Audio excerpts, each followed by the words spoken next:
this thing up because there's just a lot of cops here tonight. You got Giovanni here. You got this one over here, last name something, Room or something. And Bunting is here, as well as Stacy Simmons. And it's pretty interesting. I'm not sure that Sarah's okay with where I'm standing because it seemed as though Shannon came over and asked her if they were going to send a message or something about something. We'll see what happens. But there's quite a few people here tonight. If we look across the room over there, that's Brett Cove, I think is how you say his name. He's the one that was here last week speaking.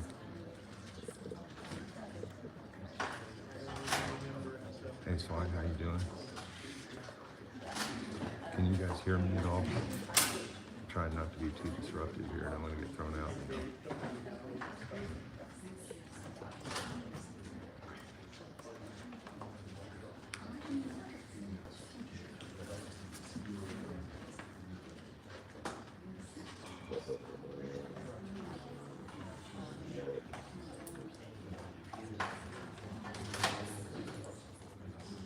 I know where Justin is. He ought to get here.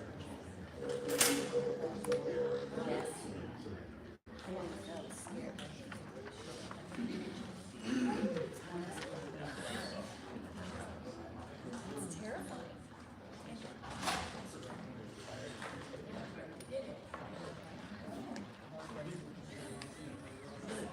Oh, I don't think that was me. That's when they get their tax bills. That's what happens when they get their tax bills. I got some signs out there.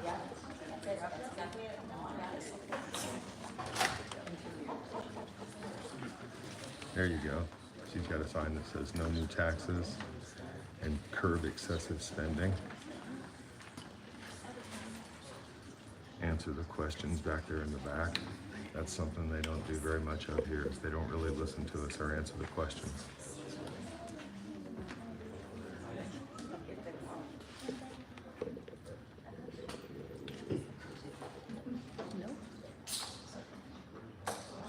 So I want to go over and I'm going to ask Bunting a question because I really do have a question about this.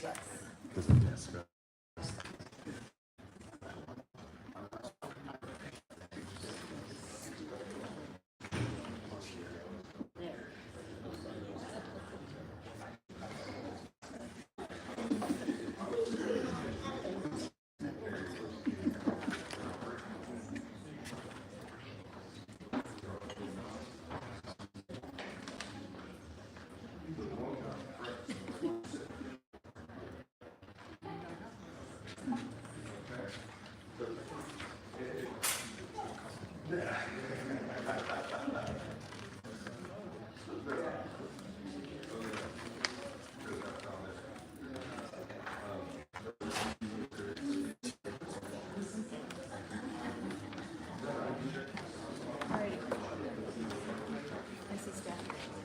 What did you ask about? Oh, we're just gonna find out here too, how long we're gonna, what we got going.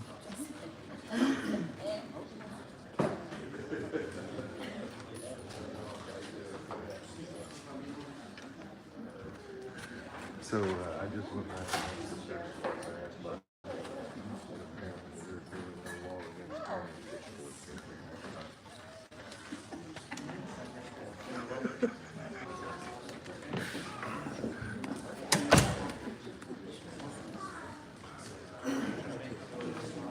so guys, I'll go ahead and let you all know.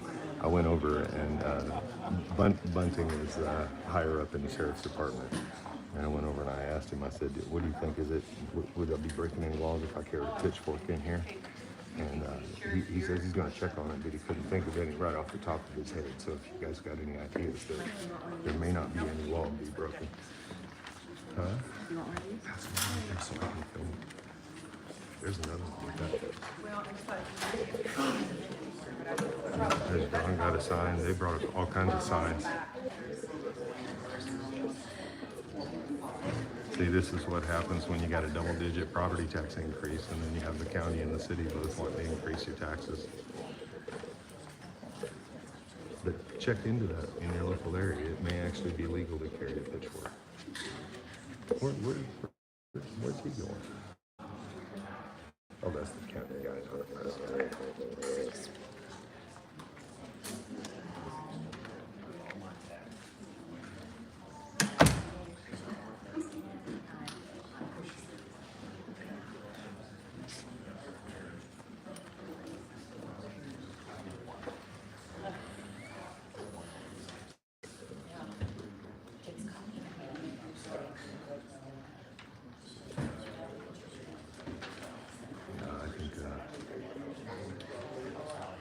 I think everybody's going to have something to say tonight.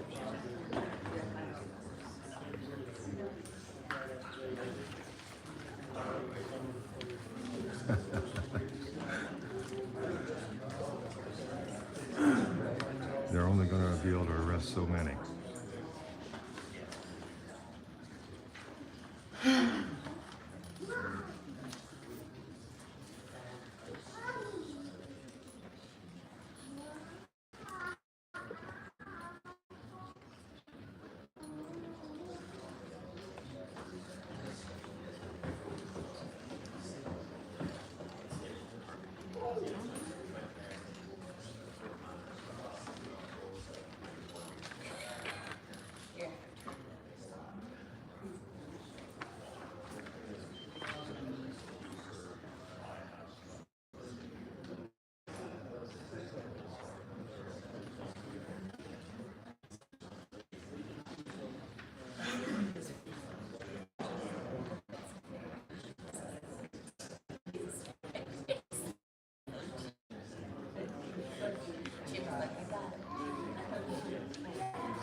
So I let everybody also know.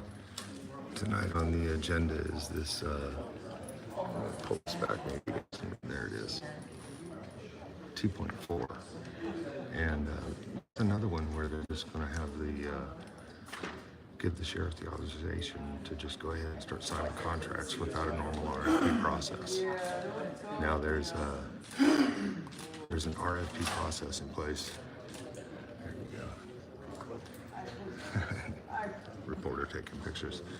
But there's an RFP that they're using that's out of another state that they're going to piggyback off of. But the question is I didn't see a whole lot in there where they compared anything from anywhere else. They're just going to piggyback off that, and the sheriff has determined again that it's the best thing they can do. Yeah. No big process, and it's kind of there's a little bit of it that sounds kind of okay because they're going to piggyback off another contract that's probably been negotiated through a regular RFP process, and I think it actually said that. But the thing is, that's in another state. We need to check and make sure that there's not something here, or even hear the sheriff tell us that there's not, and that they've checked or asked some questions. It's almost as if the commissioners have just said, we don't know dick about the sheriff's department, so just let the sheriff do whatever the hell he wants. Just tell us what he wants and we'll sign off on it. So, looks like we're getting ready to get started. There's a video coming up.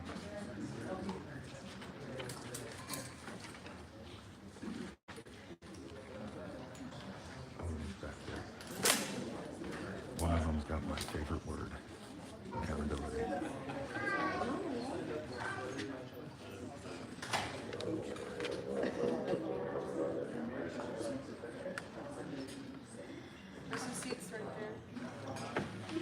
There sure are a lot of dangerous people in here tonight.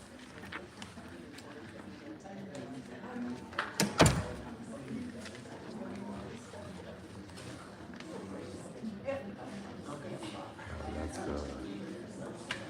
Steve Dustin from the Lawrence Beat, taking some pictures. You guys, the Lawrence Beat is actually doing some really good in-depth conversation about this tax issue, and they've been interviewing Brent, the accountant that's sitting over there across the room. I'm sure he's going to be speaking.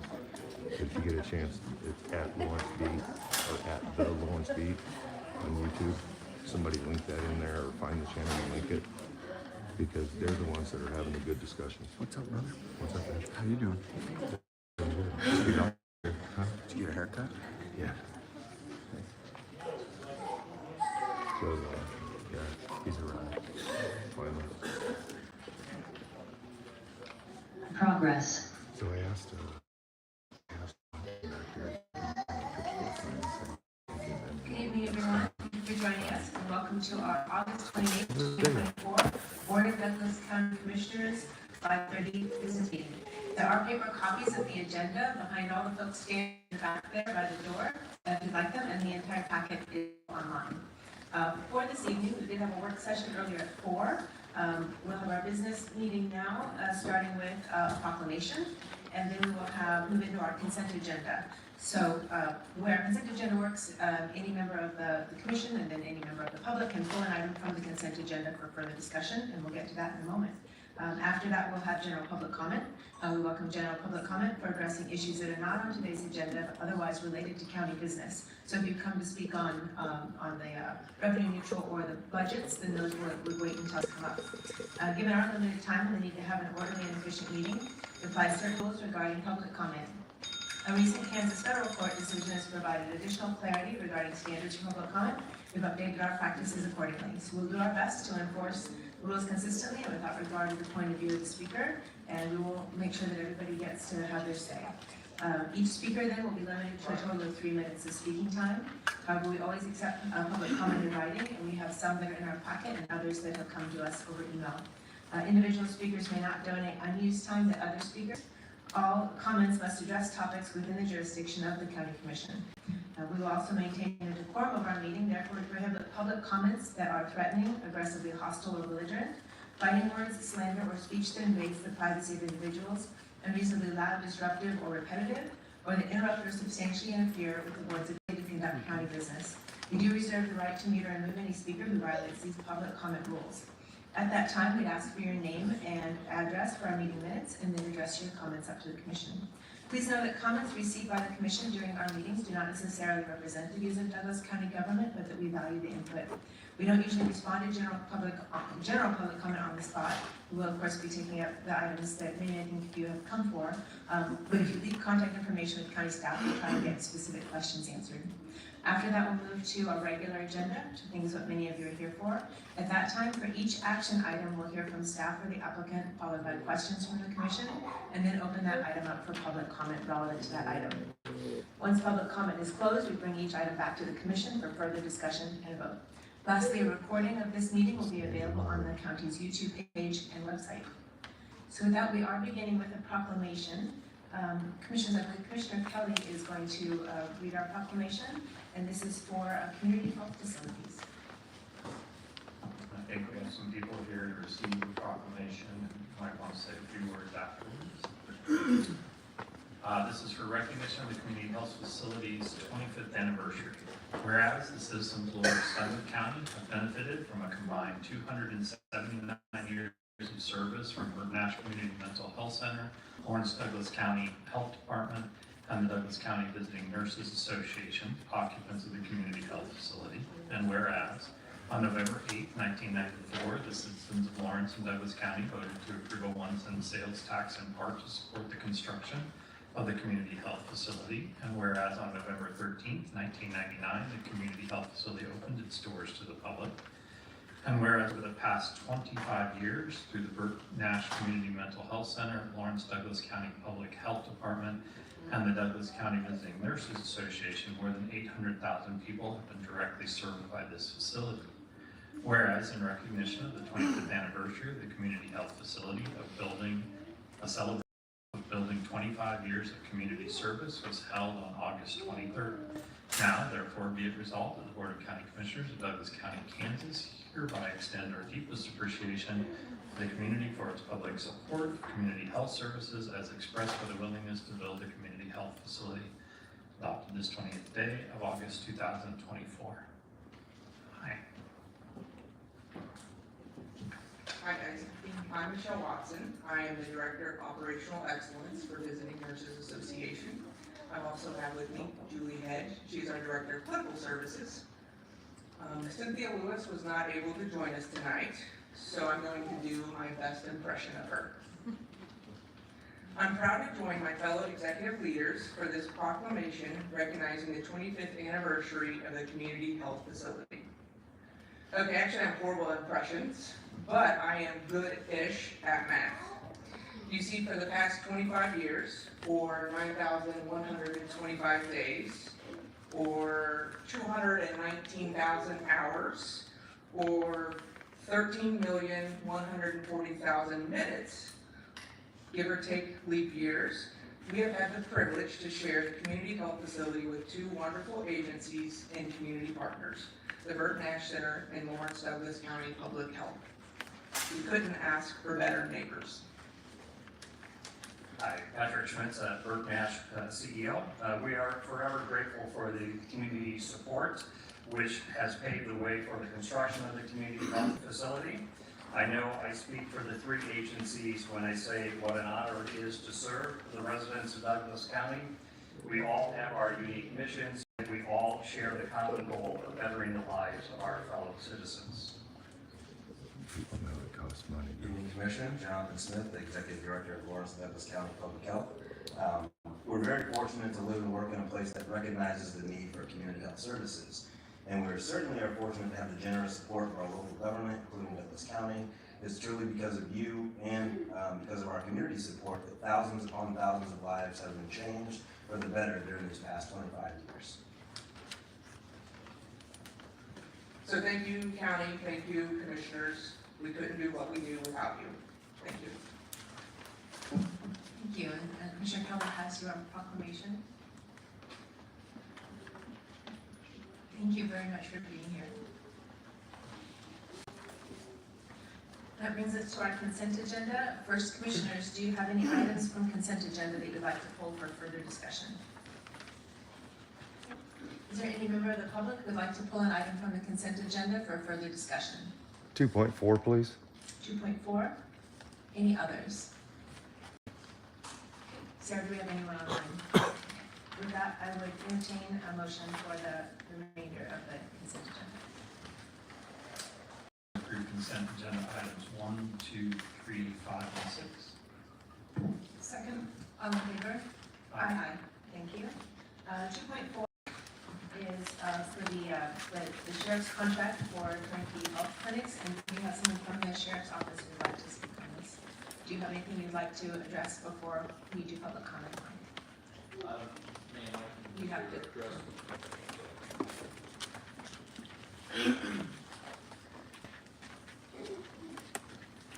What I can do, Commissioner Gary Duncan with the Sheriff's Office, I can provide a little background on our reason for switching or requesting to move to a different company. Can you pull that mic up to you? Yep. Just pick it up.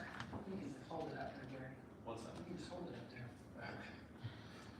So our current medical provider is Advanced Correctional Healthcare. They provide inmate medical services at the correctional facility. We've been with that company since approximately 2016. In the past, we have had a very good working relationship. Really, the differences we've just started to notice over the past few years. I just want to be clear, we've never had any issues with inmate medical care services being provided to the inmates. Our current staff do an excellent job locally. Our problems have primarily been at the corporate level. Most of the issues, I think, can probably be summarized with overall lack of communication and customer service at the corporate level. We've seen over time, we've had difficulty renewing contracts. I'm sorry, I have to put my glasses on since I'm old here. So, for instance, the past several years, I'll start out a company for a renewed contract in September, and it takes forever talking to multiple personnel to be able to get a contract. The past few times, our contract has lapsed, and it ended up not being signed until probably the latter half of January. We've had several instances to where we've had kind of surprises for billing. For instance, last July, the company, and I very rarely receive any type of these notifications from our client representatives.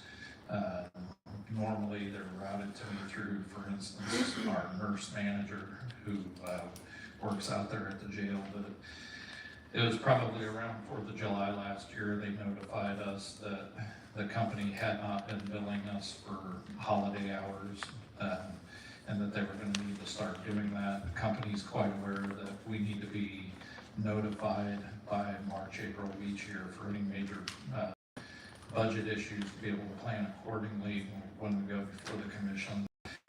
Ultimately, that resulted in the following year contract increase of approximately $100,000 of unanticipated expenses that we didn't know were coming. We've had issues. The state of Kansas allows sheriffs across the state to pay outside inmate medical expenses, which means any medical issue that we can't handle within the facility, we have to send them out to specialists out in the community. Those are what we would consider outside medical expenses.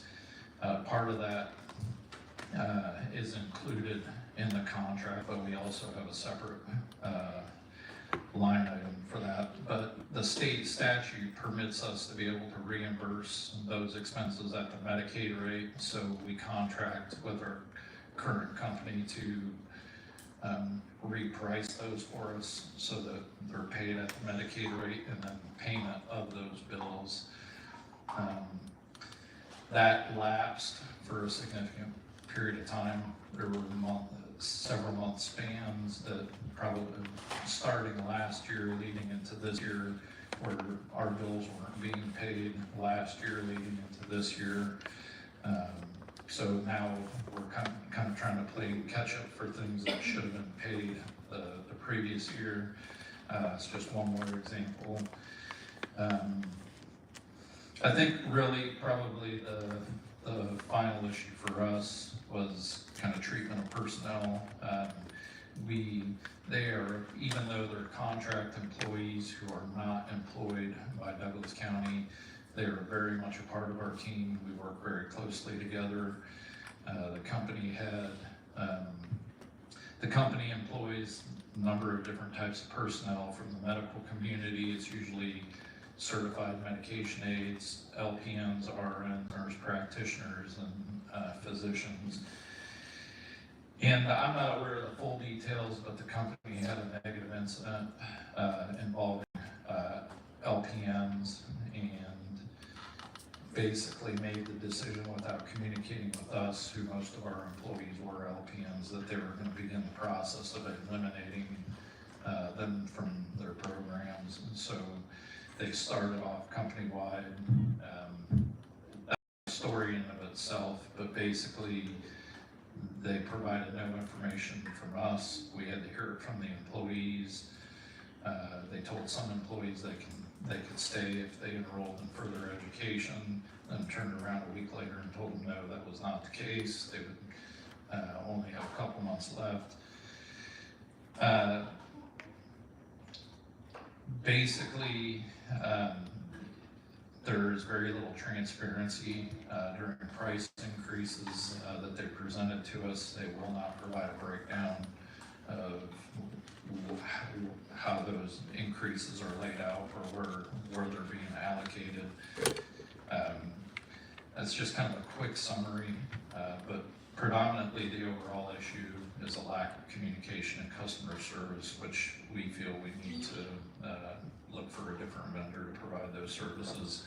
But I do need to note, we've taken the steps, if approved by the commission, our current staff would be retained and not lose any pay. So we've ensured that the contract costs would cover being able to retain our current staff.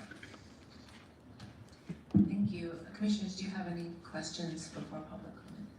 I would just add that the contract that the sheriff's office is moving to was competitively bid, and we are piggybacking on that contract for these services. This is a public hearing item. Is there anyone who would like to give public comment on this?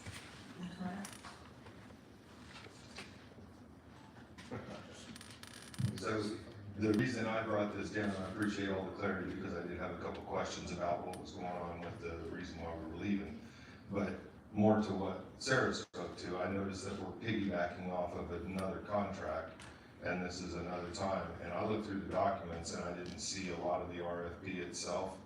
So you three commissioners are going to rely on the RFP process of another commission. Have you even been able to review how that RFP process was done? Or whether it's a situation where we have a lot of times around here where contracts get put out that go to places that maybe there's somebody else that could have done it better. But I'm not seeing that we're piggybacking off of something else, and apparently we're allowing the sheriff to make that decision of where he was gonna piggyback. Are there other contracts that we can piggyback off of? And then do we have to piggyback off of this one? What if we put out our own RFP process for the specialized needs that this county needs versus it's a state out west, I believe, that has the contract. But their needs may be slightly variable from what we need. And is there somebody that's going to be able to provide those? And have we even looked? Because I get the impression that we haven't even really looked. Yeah. Comfortable as hell. Is there anyone else who'd like to give public comment on this item?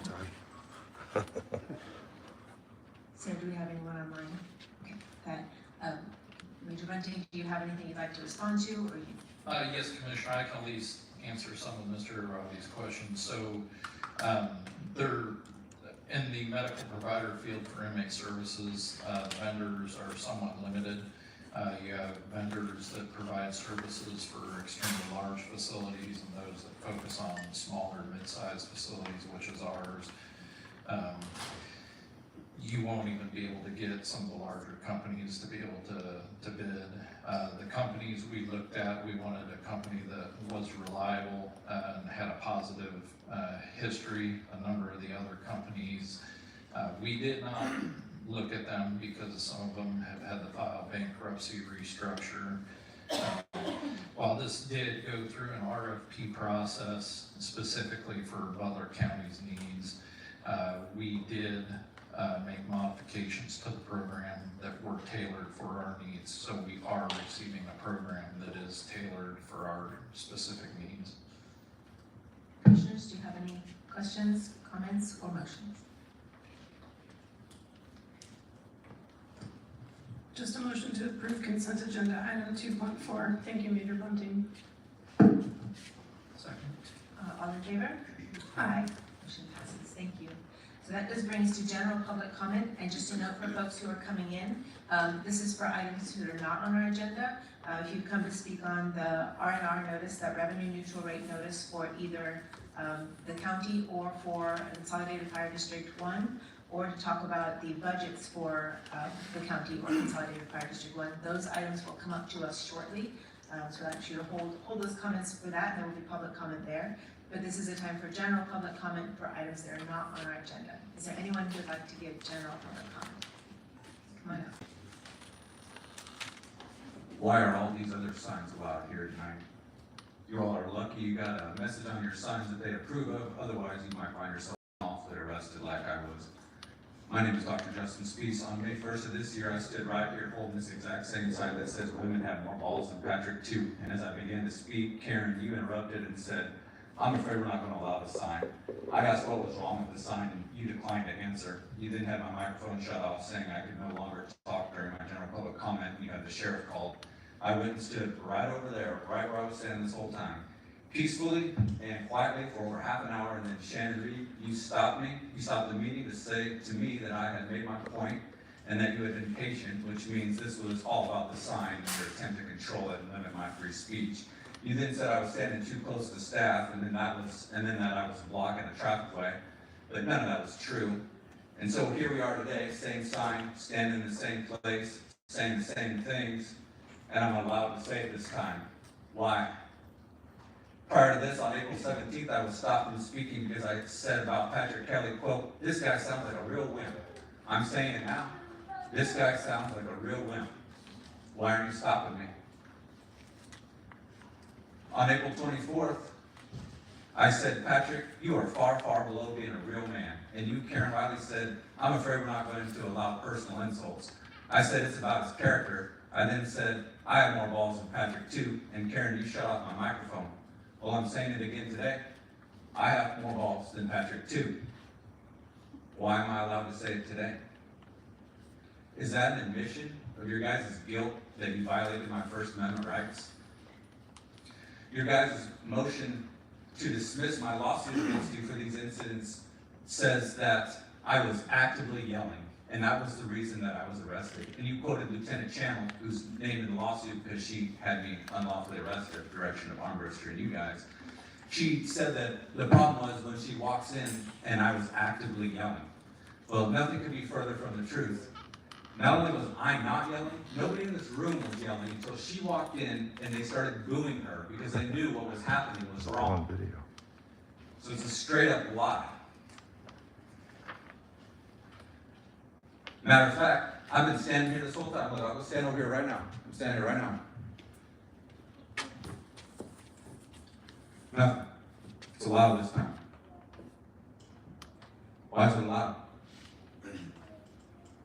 What's different? I'm close to staff here. Not blocking the traffic ways. Evidence earlier, that guy that came and spoke just walked right up the middle there. I made my point, right, Shannon? I made my point.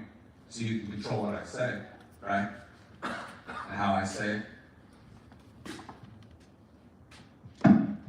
Is there anyone else who'd like to give general public comment? I would remind folks there are some chairs here at the front that can pull back to make another front row if you want to have some seats. Turn your sign around. Turn your sign around. Okay, I want to quote the word Nazis. And I want to point out that word because what they've just given you instructions is what you can and can't say up here. I don't care if there's a budget topic after this or not. Your guys' excessive spending is out of control. So whoever back there's holding the excessive spending sign, they can talk about excessive spending all they want. And then as far as the way that things have gotten out of control, somebody has here a pay-as-you-go farce sign back there, I think it was. If they can show that to you, that would be awesome. A pay-as-you-go farce. So these are budget issues. So don't let them tell you that you can't come up here and talk about these budget issues right now. What they're trying to do is limit your ability to come up here and free speak.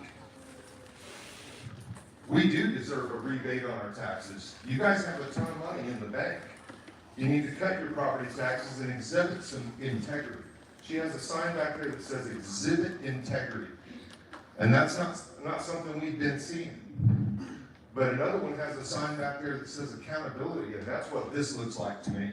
This is some accountability here. This is your taxpayers who are telling you things, and you need to listen to them. You see the lady right here with the sign that says listen to the people? They're talking to you. So everybody that has those signs, they should really come up right now, right after me, and speak their mind. Because these commissioners are not going to shut them down, because they're too damned afraid to shut me down. Is there anyone else who'd like to give general public comment? Yeah, I would. My name's Dan Cady, and I'm a Douglas County taxpayer. You know, I look at this and I think, wait a minute. What happened with the mill levy last year? Why wasn't it reduced last year? Or the year before? Or the year before? Or the year before? Why is it this year? Oh, wait. Willie and Reed are up for re-election. What a coincidence. So just case in point, this is the third year we've lowered the mill levy in a row. Why are you interrupting public comment? Point of order, you never answer, or this is public comment. I have questions as well that didn't answer. My taxes went up 15% last year. And with the mill levy that you proposed, I looked at my evaluation. Like we have. And it's This is public comment. Point of order, this is public comment. We're sorry you're uncomfortable with the conversation, but stop interrupting. To remember, she interrupted me, so I just, can I talk? to remind the public commenters that we have a structure, and that we've asked that you hold comments on specific agenda items till later in the agenda. There will be an opportunity for public comment then. I understand that you don't want to follow that rule, but that is our rule. Why wouldn't you interrupt me? So we will have an opportunity for both the. Don't let them bully you. There'll be 4 different times for a comment about items that are on the agenda. Is there anyone who would care to give public comment on items that are not yet on our agenda? Why didn't you stop? I have someone on. Okay. Don't let them bully you, folks. Sherilyn Wells, I'm moving you into the panel for public comment. Can I finish what I was talking about? So you're going to create another lawsuit, Sarah. You're going to create another one right there. So Sherilyn's in the panel and it's her turn for public comment. Wow. Sherilyn, you can come up mute, provide your public comment. Can you hear me? Yep, we can, Sherilyn. Okay, I hope that you commissioners will read the article in the Lawrence Times about the mobile response team. It seems concerning, and also read the comments that people are saying. I So don't that was done by necessarily have a problem with the people that work for them, but they have gone through 12 employees in that one program this year. And there seems to be something wrong with, I'd say it, the management. And it was the same thing with the Treatment and Recovery Center, and people seem to be afraid to speak out because, not that Bert Nash doesn't do a good job for a lot of people, but my feeling is people are afraid to speak out and say things because they will get some kind of retribution.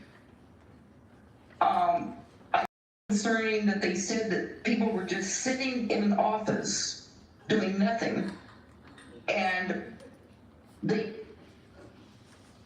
I understand people are in different programs, but at the same time, of course I've said the same thing before, there was somebody in the park right by them, not too far, that died the first cold day we had here, that appeared to have severe and persistent mental illness. And I don't know, it just doesn't seem like a good use of funds. The other thing, of course, you don't control this, but I'm concerned about the sweeps when there is not enough, clearly not enough shelter. There's only like 175 and there's over 400 people homeless. So I don't know what exactly the sweeps are going to accomplish, except pushing people further out into the woods somewhere where they feel like they can hide from people. The other thing that concerns me is while they're talking about, going around these camps, I see people sitting downtown, some of whom I know and have known. There's one guy that clear back when we had transitional housing, 25 years ago, has been homeless most of that time. There are a few people that sit down there that have this 10,000 mile sort of stare, but that really look in bad condition. And I'd like to ask somebody, why are those people just sitting there on that sidewalk, looking half dead practically? And people will say that it's treatment resistance, and that's the explanation of why they're sitting there and why they aren't someplace. If I had more time, I believe in housing first, absolutely do. And if it's complicated, it isn't just putting people into apartments. That is not what it is. I think it's very effective, though, for certain people. Sherilyn, come to the end. Thank you. Okay. Thank you. Is there anyone else who'd like to give general public comment not on the budget items? Don't let her bully you. Because this is not on the budget items. She wouldn't shut me down. Melanie Kaufman, rural Douglas County. So this is the first time that I've had a chance to address the commissioners since the last commission meeting on August 14th, where Mr. Bovee asked some very serious questions about the 2023 audited financials and some things not seen in previous years. And so at that time, the vote proceeded without these questions being explored, and the audit was subsequently approved. But I still have some questions that I hope that you do too, such as, how does a budget, a predictive guess, and I'm applying this to 2023 audited financials, how does that budget match the expenditures which was actually spent exactly to the dollar, to the penny? Why was there a vote taken when there are plans to amend the 2023 audited financial statements? What will be amended? And will there be another vote? Will there be public transparency into that? And I'm asking that these answers be provided to the public, the taxpayers, before proceeding with tonight's 2025 budget approval vote. An additional comment, the county administrator has great responsibility as well as great influence over the county budget. For this reason, I believe it's very important for her to hear our conversations without distraction. And our conversations to you, of course. And for that reason, I'm respectfully asking that you delegate the timekeeping responsibility to someone else so that she can listen without distraction. By a clock. Thanks. Thank you.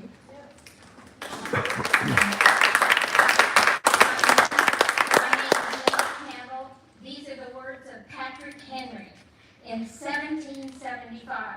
Should I keep back my opinions at such a time as this through fear of giving offense, I should consider myself of treason towards my country and an act of disloyalty toward the majesty of heaven, which I revere above all earthly kings. Thank you. Well said.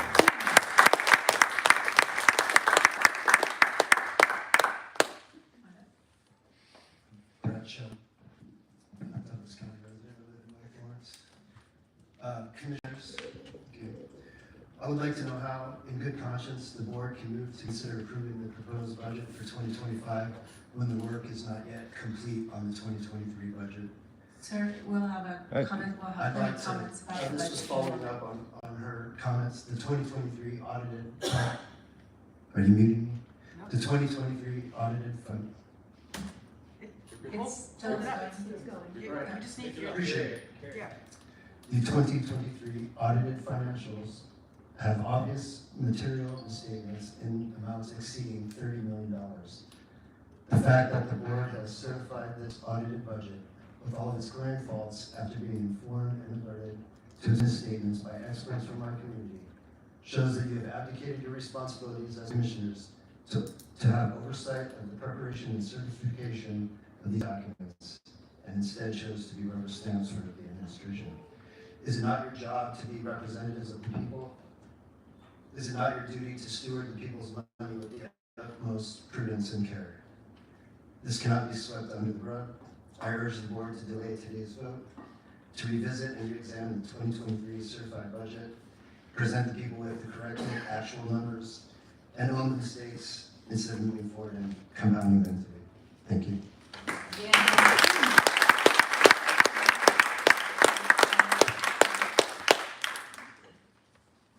Sarah, do we have anyone online?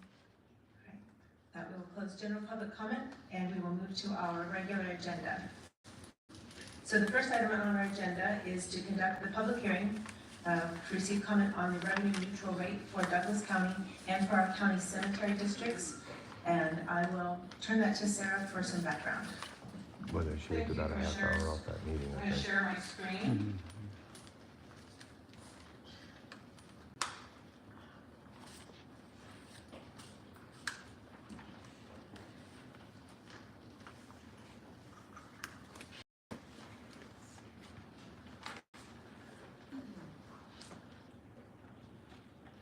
Thank you, Commissioners. I'm gonna review the revenue neutral process, and then I'm gonna have a separate presentation for the county budget. So this is mostly gonna focus on the revenue neutral process. This is the budget calendar that county staff and community partners and elected officials worked through this year. Our budget year starts in March. where we begin to work on putting pieces of the county budget together. So I'm not going to read you every date on those, but our process starts long before tonight. This then specifically narrows in on the revenue neutral rate. We finished our budget all over 20 hours of public hearings on the budget that wrapped up on July 16th. The statutory deadline to notify the county clerk of the intent to exceed revenue neutral rate is the 20th. On the 7th, we had a detailed review of our capital improvement plan and consolidated fire district 1 public hearing, and then the revenue neutral rate letter is sent by the county clerk to taxpayers. We had our notices published in the paper, and tonight is our hearing and adoption of the budget. This is some information related to the mill levy reduction proposed for the 2025 budget. Douglas County has lowered the mill levy in 2024. This year's 2.9 mill decrease is the largest decline in almost 30 years. The last decrease at this time was associated with the passage of a 1-cent sales tax. This is the 3rd year in a row that we have lowered your mill levy. Since 2021, the mill levy has declined by 13%. The increase of 1.2 mills in 2022 is a result of a cost transfer related to the Lawrence Douglas County Fire Medical Agreement from the City of Lawrence. If you take school districts out, 17 of the 45 taxing districts in Douglas County are the only entities that lowered their mill levy rate last year. This is information related to the budgeted mill levy and our reductions and its impact on average taxpayers. In the 2024 taxes on a county property valued $300,000 in 2024 was $1,525. Next year, a $300,000 home will pay less, $1,425. For a $600,000 home, that's $200 less. For a $300,000 and then for a $200,000 home, that's $67 less. So this is our assessed valuation growth history over the last 10 years. The past 5 years average 7.5%, but our 10-year average is closer to 5.98. Previous to 2020, assessed valuation in Douglas County was between 3 and 5%. As you can see with our assessed value increase for 2024 at 6.9, we're returning down to those numbers of single-digit assessed valuation increases. So this is just some information related to the revenue. What just happened there? In March of 2021, the Kansas legislature passed the law that required clerks to send out this notice. The R&R is a mill levy rate used to generate the exact same amount of property tax revenue as the year before using the current taxing year's total assessed valuation. If a taxing jurisdiction plans to use even one more dollar, we need to have a revenue neutral rate hearing and hold a public hearing. Taxing jurisdictions that need to exceed that are required to have the public hearing and take a roll call vote on the resolution. And we can, every organization does it a little bit differently, and the county commission has chosen to do their revenue neutral rate hearing and the adoption of their budget on the same night. Part of this is because Douglas County has moved up its budget process so that we can give good numbers to the clerk when we do our revenue neutral rate notices. 9 taxing districts out of 45 in Douglas County did not exceed the revenue neutral rate. So most taxing districts did exceed the revenue neutral rate. The only ones who didn't were 4 drainage districts, 2 cemeteries, 2 townships, and 2 school districts. So Douglas County's revenue neutral rate would be 41.215. The 2025 proposed budget has a rate of 41.298. That is a difference of $1.91 on valued at $200,000 and 2% in our growth rate, significantly less than the rate of inflation. And commissioners, that's all I have on the revenue neutral rate hearing. I just think it's worth reiterating that we're proposing to lower taxes this year. Our taxing rate, our mill levy, which is our taxing authority, We did lower our taxing authority, our mill levy last year and the year before. Those 2 years, 22 and 23, had such great increases in valuation that it neutralized the work that we did there. We are finally catching up. There is still work to be done. We have given back, in my 2 years, over 10% of our total property taxing authority. Douglas County has given back to taxpayers as an appropriate response to the increases in valuation that have been so steep. In the last 3 years, that's before I was here, that's almost 13%. I think that's unheard of among taxing jurisdictions in our county. Most of them are talking about how do we increase our mill levy in addition to capturing all of the valuation increase. This is a very unique conversation that we have been able to have here. We have underspent our budget and turned that money back to taxpayers. That feels like That's in the bank. You lied. on your tax bill. On your tax bill, it includes all of the taxing jurisdictions. So on mine in the rural area, there's about a dozen. In town, there are fewer. Douglas County is in charge of collecting the taxes for all those jurisdictions. The state requires us that we do that. The Douglas County line is the only one we have any influence over. All those people So, yelling out Commissioners, do you anger have and any nothing happens. questions, thoughts for Sarah before we turn to public comment? Oh, yeah. All right, we'll open this up. This is the revenue neutral rate conversation. We will also have a conversation with more specifics about the Douglas County budget that will come next.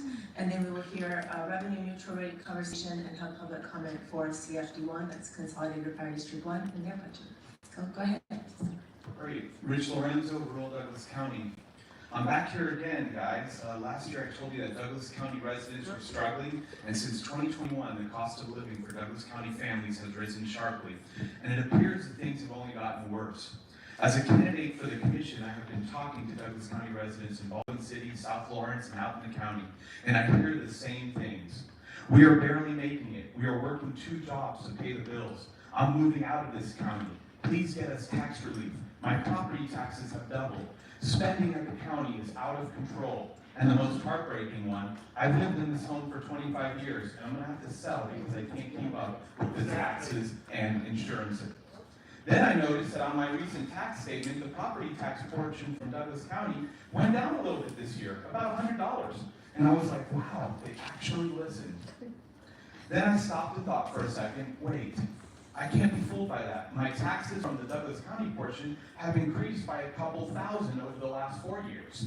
And the commission decides to give me $100 back. It's like someone stealing $2,000 from you, and when you say give it back, they hand you $100 and say, let's call it good. Now, you along with the journal world might be able to sell the public that you are cutting mills and lowering taxes, but the damage this commission has done to raise stress levels and increase the financial hardship of our county residents over the past 4 years is incalculable. The last 4 years, you have inflated the budget, underspent, and stockpiled over $160 million in cash. That $160 million has been taken out of our local economy and not been spent on our local businesses in this tough economic climate. My question to you tonight is, since you overtaxed us and you have this $160 million when $30 million would be a normal reserve, what are your plans? What are your plans with that money? Do you plan to use this money to fund the Judicial Law Enforcement Center renovations? Do you plan to do this without a county-wide vote? Do you plan to use the reserve funds to expand the jail even after the Douglas County voters voted it down a few years ago? Maybe your plan all along. Almost 10 years ago, the citizens of Lawrence voted against the sales tax to fund the new police station, but the city still built it anyway by using a property tax increase and not putting it before the voters. Commissioners, I don't know what your plan for this bloated savings account is, but the taxpayers of Douglas County deserve a say on how their money is being used. And furthermore, the people you serve deserve more tax relief than you are offering.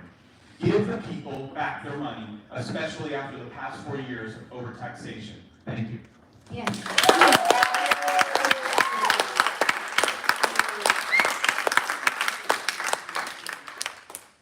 Who'd like to go next?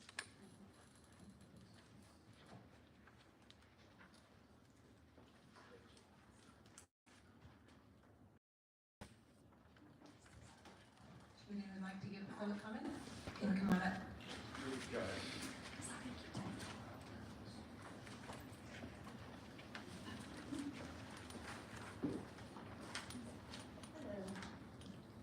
Ellen Kaufman, rural Douglas County.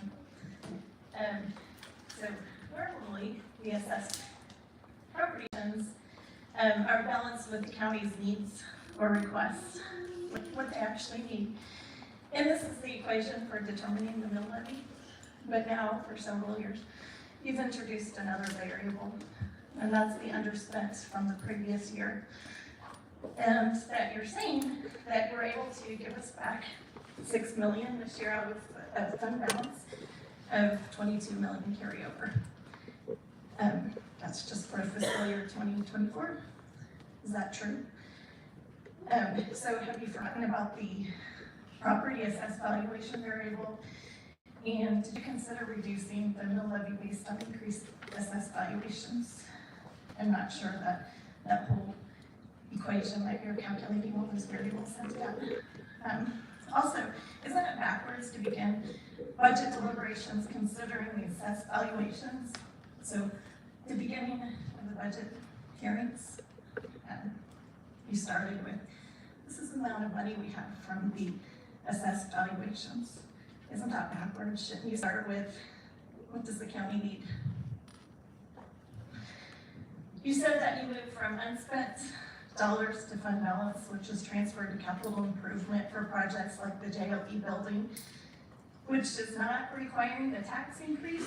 I do not understand that, because inflating the budget, or saying that you're being very conservative with the budget, and always having overages, at least since 2017 that we've seen, plus keeping the excess is inflicting the tax increase. And what's worse, it's a significant tax increase, and it's happened without a vote. You've removed the voice of the people. Yes, yes. Right. So in place of the 6 million that you've given back, which we are appreciative of, we would be happy with the 22 million given back in an overage from the previous year, plus an honest reconciliation to account for the rise in property assessments, as well as returning to an honest evaluation of what county actually needs. Thanks.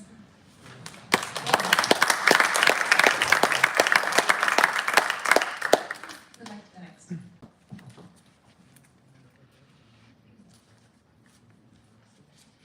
Brian Farley. I was here last year. I started a small group of taxpayers called the Douglas County Taxpayers Association. And we have quite a few more people here. That's not all my responsibility. I know that other people have been getting very active in this area too. But what I wanted to address was this idea that we're lowering the mill levy and we're doing it consistently, and therefore that is providing tax relief to the citizens of Douglas County. What you're doing when you make that argument is you're leaving out the issue of valuation increases. So by providing only half of the picture, you're essentially gaslighting people into believing that what you're saying is actually being done for their benefit. Yeah, yes. So, I'm just going to give a very specific example, which is my own. My county tax in 2012 was $848. In 2023, $1,758.06. So, over a 100% increase. If you look at the last 3 years, 1494 to 1622 to 1758, why is it going up so much? Because the property valuation is going up in terms of $25,000, $30,000, $40,000 every year. Now, is that justified? We don't know. We have no insight into the valuation process. What we do know is that valuations are done by a county employee. That employee responds to the county administrator. The county administrator responds to you. And if we re-elect you, we'll get more of the same. If we elect new people who do not agree with what you were doing, we can change that. And that is my position. We need to change the County Commission. Who'd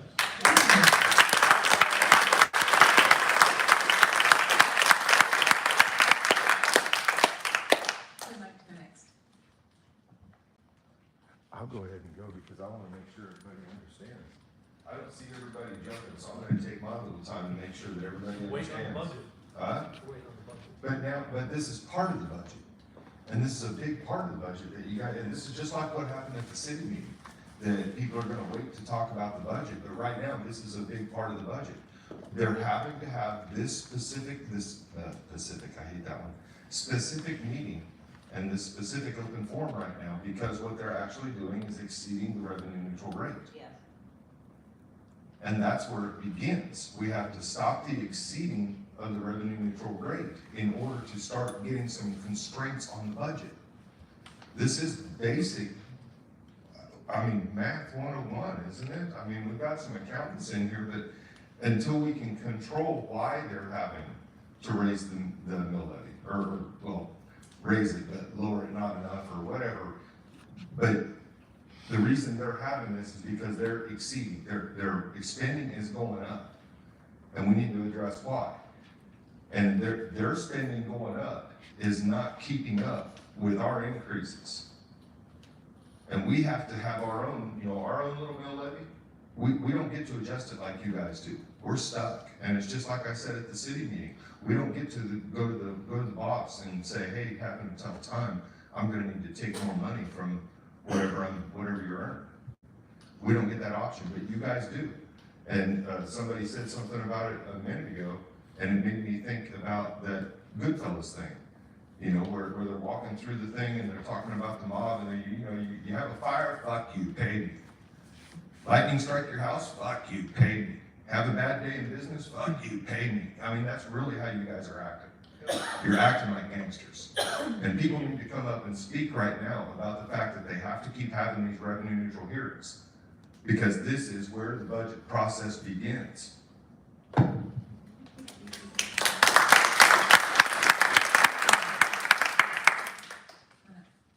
My name's Dan Katie. I'd like to talk again. You put up your charts and you say, okay, we lowered the mill levy and the evaluations only went up so much. Well, when I get my tax bill, I can see what went up. Went up 14% last year. And I'm looking at my valuation this year has gone up substantially.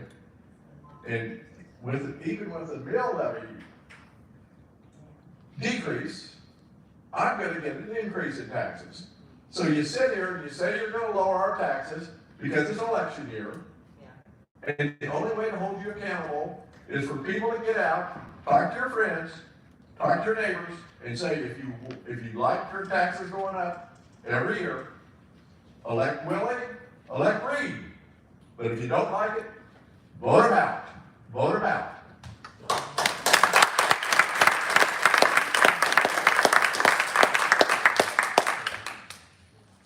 Anyone else who'd like to speak? Go ahead.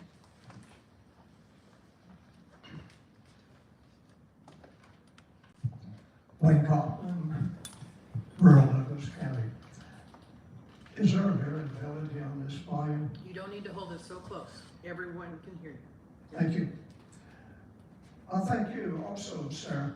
I want to commend you on your wonderful presentation here of the smoke and mirrors that you put out on what the budget is doing. I'm glad to be here again this year to talk to you. I know it will be no good. I know you're going to pass it because it says right here, this is an adopted past tense budget. You've already done it in your minds. All you have to do is make the formalities. You just have to go through the formalities. And so, thank you very much for allowing us peons to be here to study the same things that we did last year, only now we're a little bit smarter. We've learned a little bit about how you steal the money from the taxpayer, put it into a capital improvements plan, and then spend it on whatever you have without ever paying attention to what the taxpayers are doing. This page also says, if you will, that the commissioners spent 17 hours. I'll give you the 20 hours. I don't care, that's fine. In public hearings to review $20 million in supplemental requests, demonstrating their commitment to a thorough and transparent budget process. Yes, last year you told us, after we were done, that we didn't spend enough time with you in those 17 or 20 hours. Well, let me ask you this. What input did we have? This, tonight, is the only input that we have. We have not been able to give public comment on those public hearings, in spite of the fact that it sounds good. There's some more of that smoke in the mirrors. So it sounds really good, but you're just not paying attention. And I guess that's the process. That is our public process. That is our democracy. And we'll have to wait and see how it comes out on November the 6th. Thank you very much for keeping me on time, sir. Would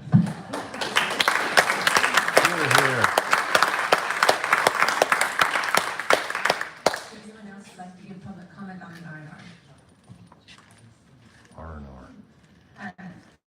Sounds like rest and relaxation. I'm a resident of southern Douglas County, Vinland Valley, and I've been here for 25 years.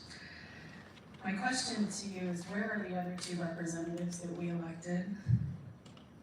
Where are they?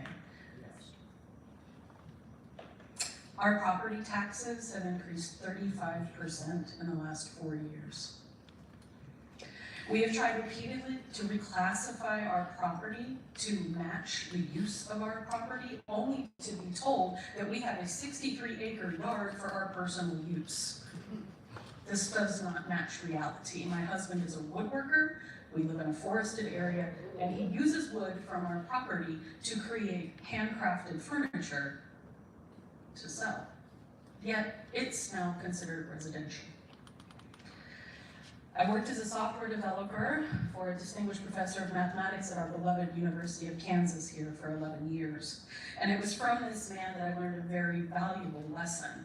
And that lesson is that figures don't lie, but liars sure can figure. And if you want to convey transparency, please consider publishing your activities fully and openly and not behind a paywall of the Lawrence Journal World. Where are the capital improvements? And where are our hard-earned dollars going? Please answer us, and please listen. Answer the questions. They're not going to answer any questions. Anyone else would like to speak on the R&R? My name is Dr. Justin Spees. So, Patrick, as a giant pussy, how much research have you done on the revenue neutral rate?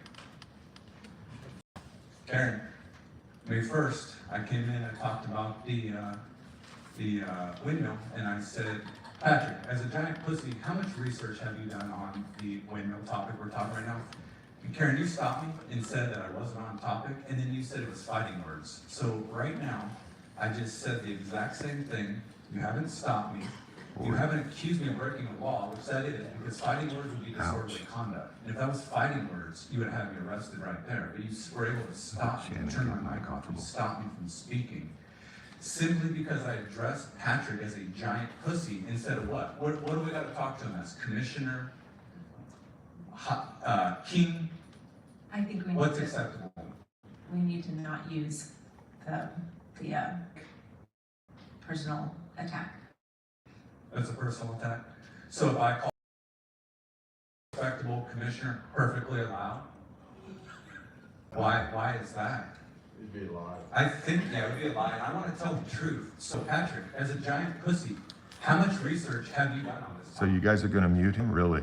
Don't leave. Keep talking. And then after my mic got muted on April 1st, I said, Shannon, as a giant bitch, how much research have you done on this topic? I still don't get any answers from you guys. How much time we got, Sarah? How much time is it? Time's over? Why is my time over? Why is my time over? Point of order, Chair, I believe it's time for the next public commenter. If there's anybody else who would like to provide public comment, All right, your so time this is is over. clear. You can only address them a certain way as respectable. Truth or not, you can only Anyone else address who'd them like the way to they give want public to be comment addressed. on the R&R? This is America, guys. And I know you don't like me, you're not gonna defend me, but it could be you go and call me something you don't like to be called. That's a giant pussy move. I don't have any hands raised online. One more, come on up.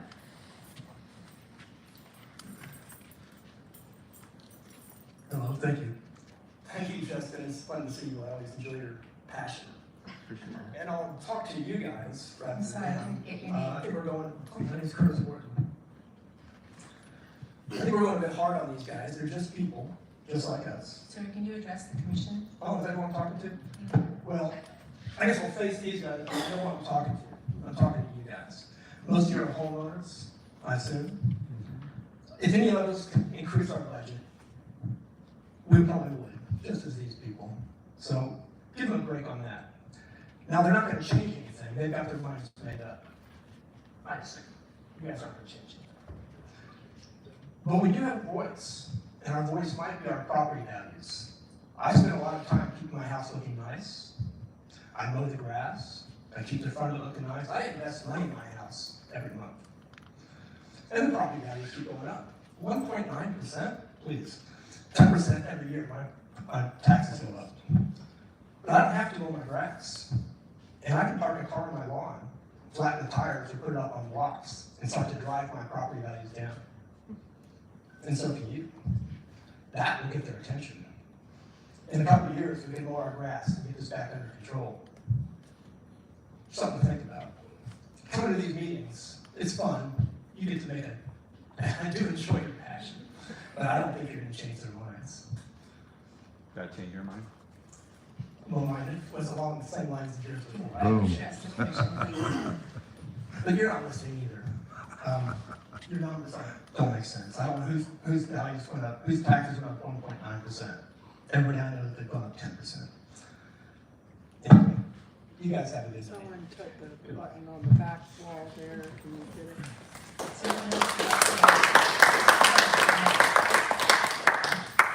Is anyone else who'd like to give public comment on the R&R? I hope so. Seeing none, Sarah, do we have anyone online? Nope. Okay, that will close public comment and bring it back to the commission. Any thoughts, questions, and lights? Jimmy, can you help us out? Kind of like the budget, it's all in the dark. Boy. Commissioners, do you have any? So, let's make it, this question is specifically regarding a revenue neutral rate. I'll make some comments when we get to the actual budget later, because I think some of those comments are more aligned with that. I do appreciate those who don't want to pay any more taxes any year, and in fact, in order for us to stay, Brent?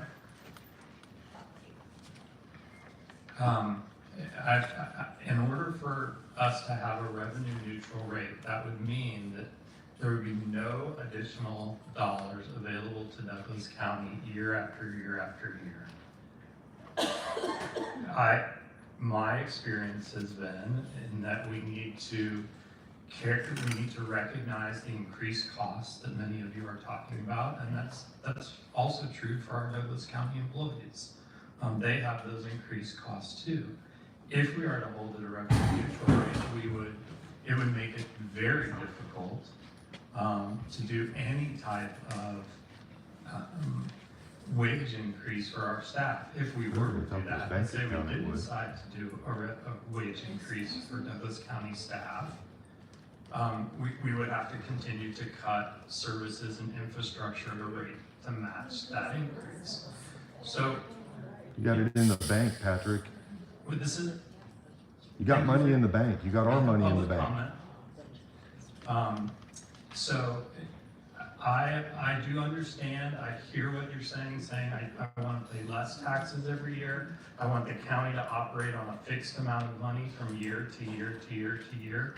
We'll talk about, I'll make some comments about fund balance here in a minute. I find it very difficult to stay at a revenue neutral rate year after year after year, as some of you are asking.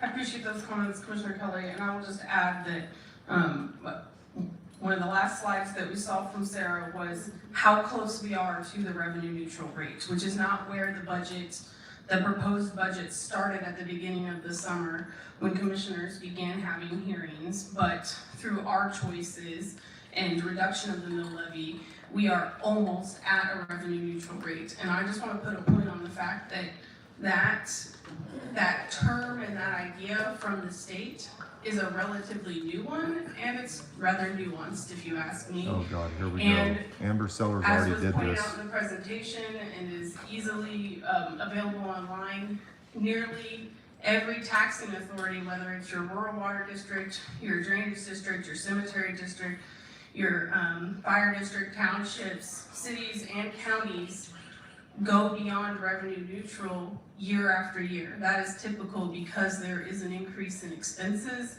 and an increase in costs, and in order to maintain services, that is the nature of budgeting year after year. So with that in mind,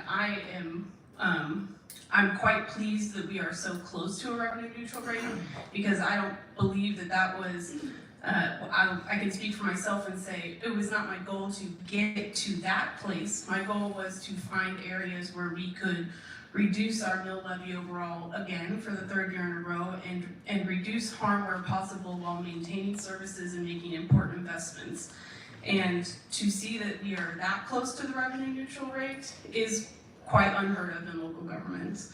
And appreciate it or not, I think it's worth putting a point on, and I'm proud of the work that commissioners did in order to get us to that point this year and to build on that fact. The last couple of years, we have been able to make reductions that got us closer to that revenue neutral rate again as well. And year over year, there should be an expectation of the public that that rate is exceeded, and to understand exactly what that means in terms of the additional dollars you might pay is different for every person, every homeowner, depending on a lot of factors. I hope that presentation gave some context to the revenue neutral rate and what the impact of that change will look like. Again, knowing that it will vary from person to person depending on the type of property that you own. That's my piece about that. That's the nuance. Commissioners, any further comments, questions, or motions? And this will be requiring a roll call vote when we get to that point. So, Sarah, I want to make sure, I'll make a motion to exceed the revenue neutral rate, but we also have a resolution. Do I need to include that in the motion? Okay, I make a motion to exceed the net revenue neutral rate for 2025 Douglas County budget and adopt resolution number 2423 to levy a property tax rate exceeding the revenue neutral rate for the 2025 budget. Second. We have Oh, yes, sorry. Commissioner Reed, Aye. Commissioner Kelly, Aye. Commissioner Willie. Yes. Motion passes 3-0. That brings us to our next item, which is the public hearing for public comment on our budget. Sarah, will you have some additional information for us before we do any public comment? We do.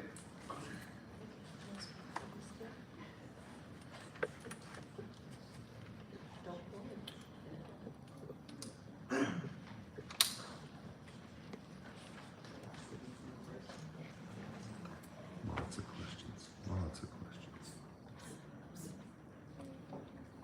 It's rhetorical questions, yes. Okay, Commissioners, this is the presentation for the 2025 budget overview. I just want to share the slide again that outlines our process that we went through to develop this budget. Our next slide talks about our revenues. Sales tax revenues have increased over the past several years. 2023 collections were 9.3 million in the general fund and 6.3 million in the quarter-cent mental health sales tax. We did have a reduction in fees and registered deeds fees. This is really tied to interest rates and slowing of the housing market. Interest income on idle funds was up over the previous year. 1.25 million in interest. So transfers are a normal part of the budget process. This is how we move funds from general funds and property tax dollars from the general fund and sales tax between funds. The first three of those transfers are to support our pay-as-you-go financing, which means we're not using a credit card to maintain our roads and bridges and equipment. Sales tax fund supports our small amount of debt, and I'm going to talk more about that later. The behavioral health, mental health sales tax is both operating and capital. This transfer represents the property tax supported funding for that work that was largely in existence before the tax was passed. The tax was meant to expand services and not replace the funding with the existing sales tax. And the workers' compensation fund is required by the state to provide for employees that are injured on the job. This is just one slide to outline some of the supplemental requests that were funded as a part of the 2025 budget. 2.9 million included for funding for Lawrence Douglas County Fire and Medical. That includes their ambulance capital replacement program. There was some additional staff added both in the proposed budget and by commissioners. And then there was 2.2 million in one-time expenses for supportive housing with a variety of different providers, and those were supported by the Behavioral Health Sales Tax Fund. I want to talk a little bit about operating fund balance. These represent fund balances for our operating accounts and which accounts are restricted. The general fund balance is at 22%, which is in accordance with our fund balance target of 25%, or 3 months of operating expenses. Road and Bridge Fund is restricted because it receives gas tax dollars from the state of Kansas. The Employee Benefits Fund has some restricted revenues, although it does receive general tax dollars, but it is restricted because it is if it contains employee benefits and employee participation to their benefits. The emergency telephone 911 fee is restricted because it is 911 proceeds that are collected on phone bills and cell phone bills, and so those funds have to be maintained separate and can only be used for that purpose. I do want to note that that fund does not support the totality of operations for 911 dispatch, and this only supplements that funding. The same is true for the Motor Vehicle Operations Fund. That fund balance is restricted. It's your motor vehicle fees you pay when you register your vehicle, and that is not enough to support the operations of the motor vehicle department, and that is also subsidized with the general fund. The behavioral health sales tax and mental health sales tax is also restricted, and it's a combination of both capital and operating funds. Our capital reserve fund balances are on the next slide. These funds are budgeted, and all of this information is on our website. So our CIP is on our website. You can click on a map and find every bridge, road, and project that we've got going. And they are planned for and budget amounts to support infrastructure and equipment. As I stated before, counties have a very limited ability to issue debt, like a mortgage or like a credit card, to finance capital improvements and pay for infrastructure. On our capital improvement plan, we are a pay-as-you-go county. That means for funding for our roads, bridges, buildings, and trucks, we save funds up and then we pay as you go to pay for them. We do not issue debt and we do not pay for them with credit. We have 197 miles of paved roads. We have 34 miles of rock roads. We have 1,081 culverts, 161 bridges, and we have 39 buildings, including an historic 1905 courthouse, a jail, a judicial and law enforcement building, and a county fairgrounds. The 1 cent countywide sales tax supports our general obligation debt, which the only piece of that is remaining is for this building that we're in right now, the Public Works building, and the radio system for 911. That's going to be paid off in 2033. The rest of the funds will support the expansion of the Judicial and Law Enforcement Center building, if the commissioners vote so later this year, a building that was built over 50 years ago with the last major renovation 30 years ago. And it will relocate our consolidated our main answering point, really our only 911 answering point for all of Douglas County, to a strong hardened facility near here, the public safety building, along with emergency management and eventually sheriff's operations, without a tax increase. We will use cash on hand for this project and any unallocated revenues coming into this fund to support any debt for this project. You just admitted it. As the voters, and that is how the voters decided as they passed that sales tax in 1995. Whoa. This is a project that Whoa. This is a project that we've been working on in development for over the last 5 years. Equipment reserve, those are the current totals for our equipment reserve that support the vehicles for both the sheriff and public works and our technology systems, our tax system and our 911 system. This is really a depreciation account and allows us to save up for equipment instead of using debt or credit, or high lease or interest costs. And then the last number represents our ambulance capital reserve.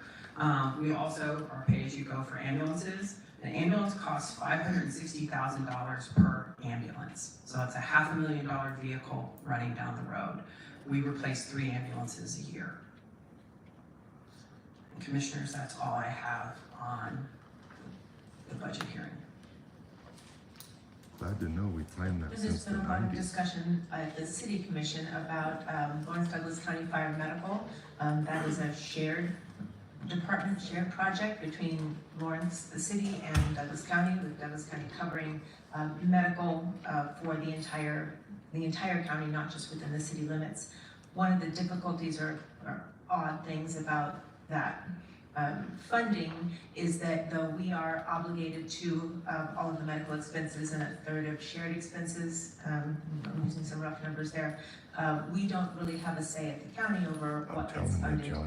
So we've been watching very intently the conversation at the city, what they're intending to pay for in terms of station expansion, 3 people on a truck, 4 people on a truck. Those are conversations we don't necessarily get to participate in the same level, but we do get to have to participate in the funding of that based on the contractual agreement we have with the city for LDCFM. So that was another conversation that we had during our budget time, is building in what we anticipated that the city would do, and still not entirely sure what the city's final answer will be for that.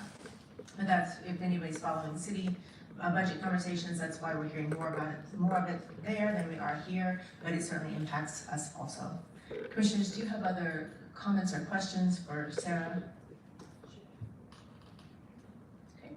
With that, this is a public hearing item. Who would like to, I assume there are people who would like to speak, who would like to start and give public hearing on our budget?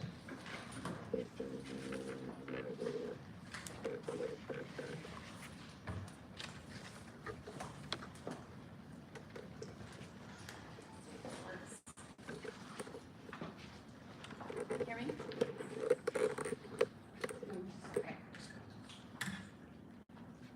Good evening, my name is Rachel Price and I'm a resident of Douglas County. I recently saw updated data from KansasOpenRecords.gov provides information on all 105 Kansas counties measuring property tax increases, inflation, mill levy increases, and population growth for the periods of 1997 to 2023.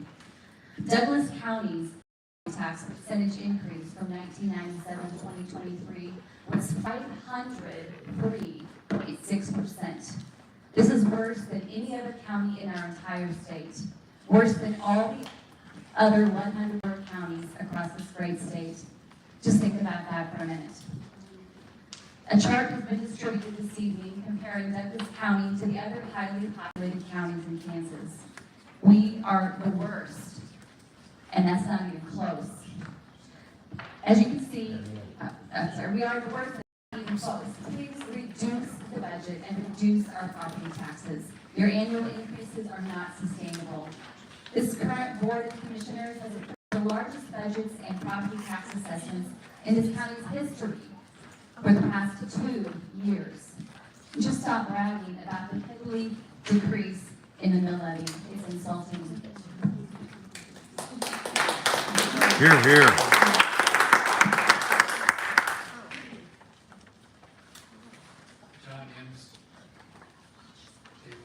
Office Case Court, Lawrence. You might want to hold it a little closer. You don't need to hold it as close as she did, but you can lift it up. Congratulations to all of you. As reported by the Lawrence Journal, you have given Douglas County the highest effective residential property tax rate of any large county in Kansas. We are not proud. You are not growing the commercial tax base. That's your job. Why haven't you established a business-friendly environment to grow commercial taxes? That's your job. Food, utility, and taxes for Douglas County residents have risen sharply. As property taxes increase, so too do our home insurance costs. We are in the midst of an inflationary environment. Food and utilities are getting more expensive. As reported in the Lawrence Beat, you have created a slush fund by overtaxing residents. Give it back. Why are you not following the provisions of the Kansas itemized budget statute? Quote, no fund shall include any item for miscellaneous purposes in excess of 10% of the total. You consistently overestimate expenses, underspend your budget, and put the remainder into a slush fund. The annual budget has been inflated for several years. Actual annual spend for nearly every fund has been significantly less than the inflated budget, and the result is a cash hoarding by the county. The economy is on the cusp of recession.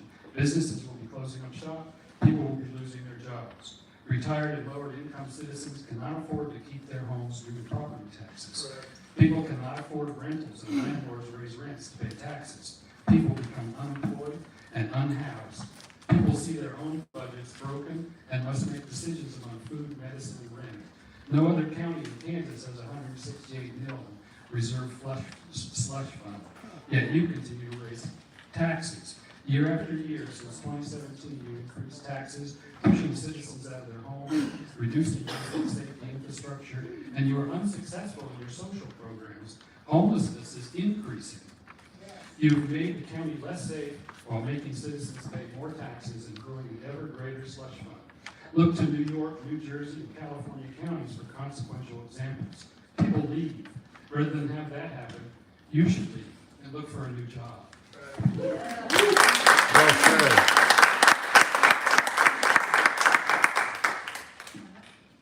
My name is Brent Hoffman, I'm a resident of Douglas County, 1140 Bentile. I just want to start by pointing out that it's insulting to anyone who's paying attention that you're patting yourselves on the back about reducing the mill levy when you know that you've dramatically increased our taxes over the past several years in order to hoard cash. One wonders what exactly your plans are for the cash you've extracted from Douglas County taxpayers in recent years. Original Renzo had a couple of ideas. I wonder if some of those are true. Someday we might know the answer to that question, but for now it's become clear that Douglas County has been padding the county budget.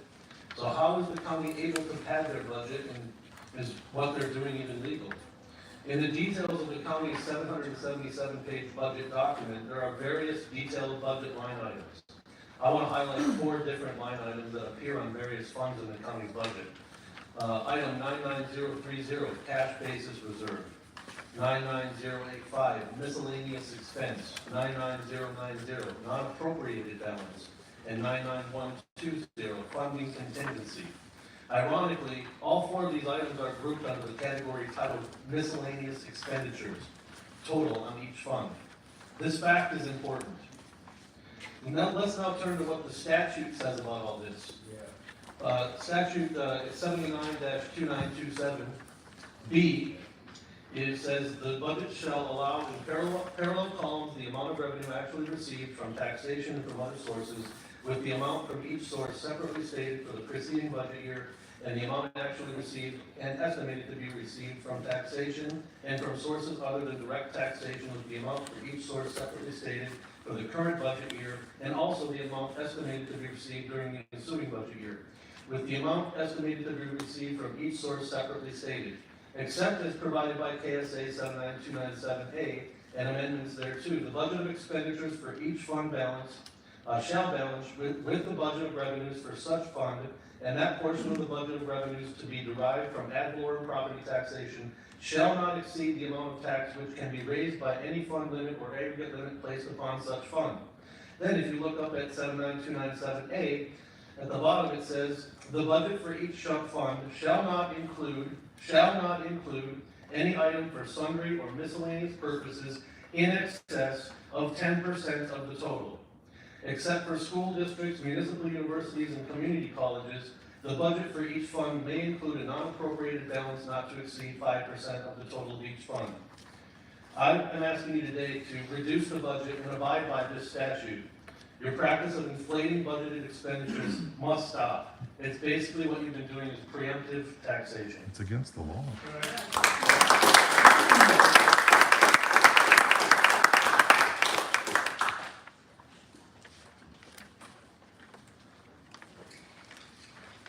Shakespeare wrote in Hamlet, "Something's rotten in the state of Denmark." I'm Michelle Eagleman, Douglas County. I think something's rotten in Douglas County. I wanted to highlight in the budget, or proposed budget, 2 departments under the general fund. The first one being the commissioner section. If you look at the change over time, you see from 2021 to 2023, numbers like $300,000, $400,000. And when you get to this year, it goes up to almost $5 million. In the description under the general fund, it talks about expense approvals, further discussions, and possible losses. That's a lot of further discussions and possible losses. Do you know something we don't know? Moving on to the non-appropriated in the general fund. This has actual totals for 2021, 22, and 23 of zero.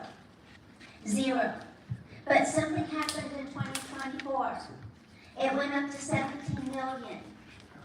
And then 18 million in 2025. This is how the county's padding the budget. Something happened. Not sure what it was. This is by statute over the limit. This is the statute Brent read, 79-2927A. And the county admits this 18.5 million is about 20% of the general fund. 20%. That's a big difference.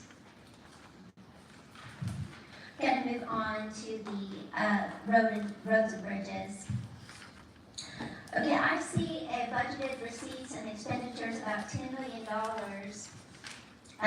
But if you go back again in the past, we consistently overestimate that fund by about $2 million every year. That doesn't seem necessary. Surely we can learn from the past.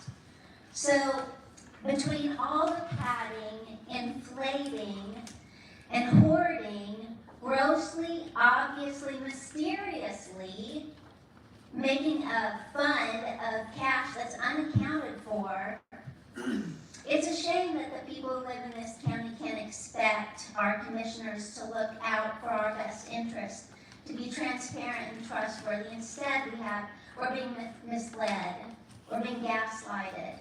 And I don't know whether it's incompetence, or you're hoarding, or greedy, or maybe it's even criminal. But we need commissioners who will make constituents their priority. Thank you.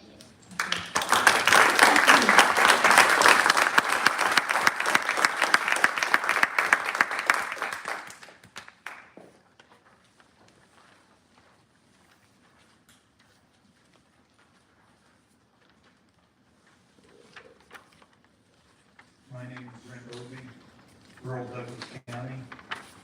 Let's take a moment to look at the fund titled Employee Benefits. It's more of the same. Budgeted expenditures equal budgeted receipts. In 25, it's 21.8 million. But in that 21.8 million of expense, there's sandbagging in this fund of 7.5. Cash basis reserve of 6.4, and non-appropriated balance of 1.1. And if you look back at the annual spend in 23 and prior, those amounts are $33,000, $55,000, and $25,000. Far less than 7.5 million budgeted in 24 and 25. 2 weeks ago, I attended the Board of Commissioners meeting to express my concerns about the 23 audited financial statements being materially misstated. As you know, I provided supporting documentation that confirmed my assertion. I also emailed some of the commissioners with the same documentation. To this date, I have not received a single response. It's evident to all of us here tonight why you refuse to answer our questions. I have a schedule tonight that provides details of the violations you've committed by creating miscellaneous expenditures that exceed the 10% limit in Kansas Statute 792927A across various funds. I'm asking you tonight to reduce the 25 budgeted expenditures by these amounts. The total is $14.4 million across all funds excluding sales tax funds. $13.5 million of the total is for the 3 funds with the tax levy. Reduce the budget with a corresponding reduction in property tax. Your own detailed budget schedules clearly point out you've exceeded this 10% limit. The 4 line items all total in miscellaneous expenditures on your budget. Finally, there's no reference in the Kansas Municipal Accounting and Audit Guidelines to cash basis reserves. This account or line item is nothing more than an avenue you've created to hoard our overpaid property taxes. You should be ashamed of the games you're playing with the budget, and especially for violating the state statute. Show real leadership and stop the madness. Don't ignore the evidence. Do not fail to take appropriate action. Do not vote 3-0 tonight on approving this budget. We are pursuing all options available to recover taxes resulting from the county padding this budget and exceeding 10% for the years of 2020 through 2024.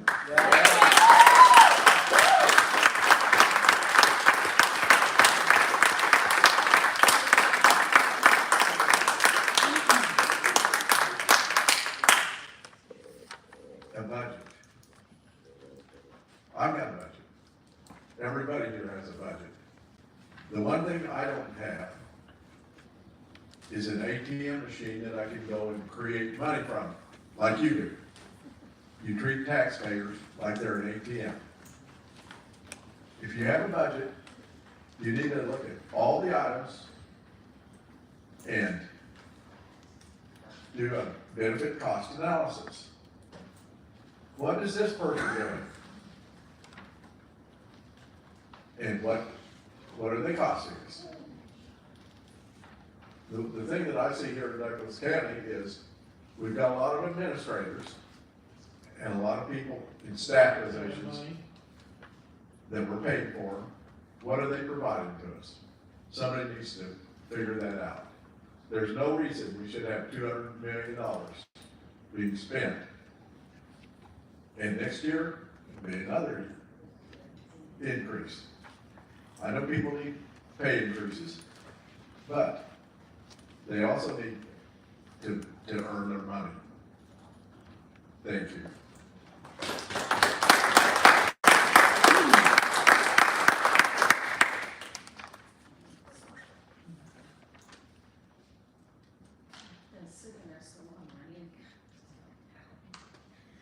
Okay, Washington, Kansas. Commissioners, why are county taxes continuing to go up every year? When you have had millions in excess, for the past 7 years, you have accumulated $167.6 million. But the budgets have increased anywhere from 7.9% to 13.6% each of those years. Our cost of living, the residents of Douglas County, is only 3% a year. The county is asking us to dig deeper into our pockets each year. That is 10% more than the cost of living increase when you have the 13.61% increase. You're asking us to get more money out of our pockets to you when we don't have an increase. And this money we're taking out of our pockets is for food, health insurance, medication, housing, and more. When you give when you give us a break on taxes, then our home evaluations increase. You are still getting money from the county coffers just from a different pocket of your county residents. You are setting on 167, I'm sorry, I'm shaking. You are setting on $167 million in the bank. Money that should be in the pockets of the people that pay your wages and the county budget. If you need more money, why not take the industry that wants to come into our county, instead of giving them a break, a payment in lieu of taxes, you give them, make them pay taxes. You get more money that way instead of payment in lieu. Where is our break? The budget should be denied. Use $167.6 million that you have hoarded away for the budget. This whole county direction and money makes me wonder if that's not the idea. Make the county residents have to sell.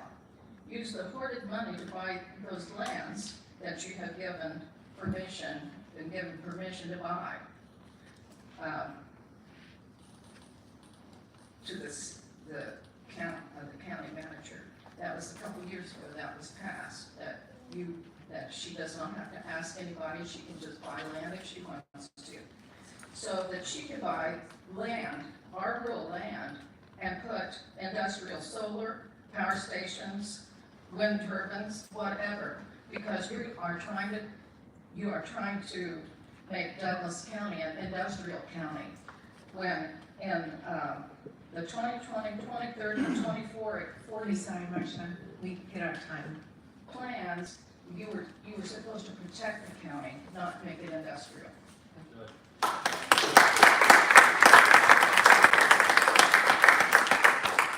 That's Go true. back to the next.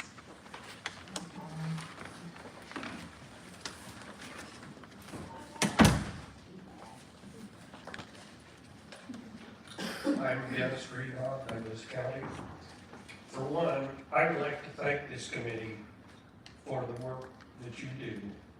But alas, I can't. Only for a moment you look so happy.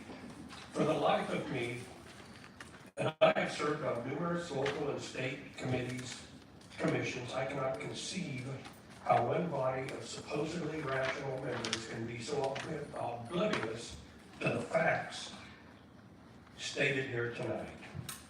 For whatever political, noxious reason, it is a total lack of transparency, integrity, honesty, competency, and credibility. Thank you.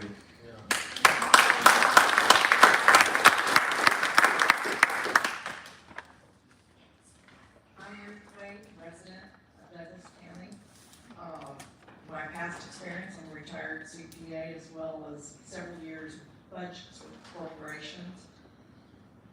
I haven't seen, even for the places I've done in Fund County, just do a comparison against, oh, here's last year's budget, now here's these future year's budgets. Once a budget is done, yes, you have to use it for your actual expenditures, you're not allowed to exceed it. On the other hand, you should be budgeting either zero basis, i.e. what do I actually need, and it should be compared against previous year's expenditures, not previous year's budgets. The whole process of what I've seen here and listened to is just so irresponsible. And I hope this county really takes it into mind that they need to consider how they budget and what they're budgeting for. Thank you.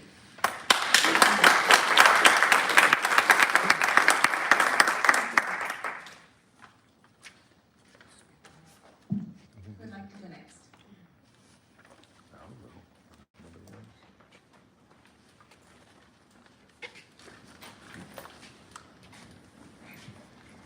So a little bit ago, I think Sarah told everybody where the money's gonna go. When she said they're gonna renovate the judicial center and do work at the jail, right? And we're gonna do that without raising taxes because we're hoarding the money that we've already got. Same thing the city did, like somebody else said previously. previously. But you've had 2 accountants come up here and talk, and they've taken their own time to dig into this. And I gotta tell you, these handouts, this commission, on the budget request, this commission item is astounding to me. That this is just items that you guys just miscellaneous spend. What are you doing with $5 million that you did with $398,000 in a prior year? What are you doing with that? Where's that $5 million going? Because they don't want us to vote on it. They don't bring it back to the people. $14 million across these, and I'm seeing some other numbers here that are a lot higher. Millions. You guys, she had a slide up there that said they're getting $1.25 million in interest. I mean, think about how much money you have to have in the bank to earn $1.25 million in interest. That's our money, guys. That's our $1.25 million that you earn there. But you just call it interest. You fucks just call it interest. That's our money. If it was in our bank, it would be interest in our accounts. But you hoard it in your bank account and you just call it another revenue stream. That is enraging. That you've created another revenue stream for yourselves out of money that you hoarded from us. And this thing over here talking about stuff from the 90s. That we voted to do all this to ourselves in the 90s, right, Sarah? My God.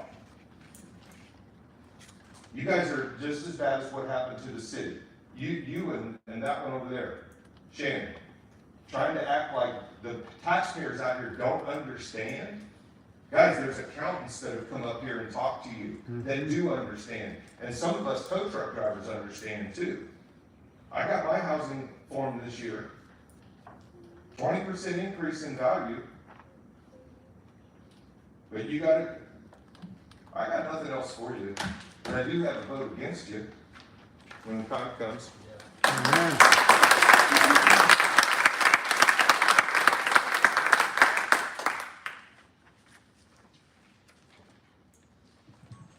Brian Farley, Lawrence, Kansas. We've had some documentation presented regarding these funds are being over budgeted and then transferred and withheld that may or may not exceed what's allowed by statute. So what I think the county should do in the name of transparency is provide to the public some statement as to whether or not these allegations are true and some documentation to support that position. And if it is exceeding, some sort of legal authority for why you believe that's correct. As an individual citizen, we don't have a lot of recourse. I mean, we could ask the Kansas Attorney General to give an advisory opinion on the situation. We could probably look at the recall statutes to see if it's violation of law on the basis for recall. But we don't have much here other than your word to the taxpayers. These allegations have been brought forward, and I think it's imperative that the county address that. Before they vote.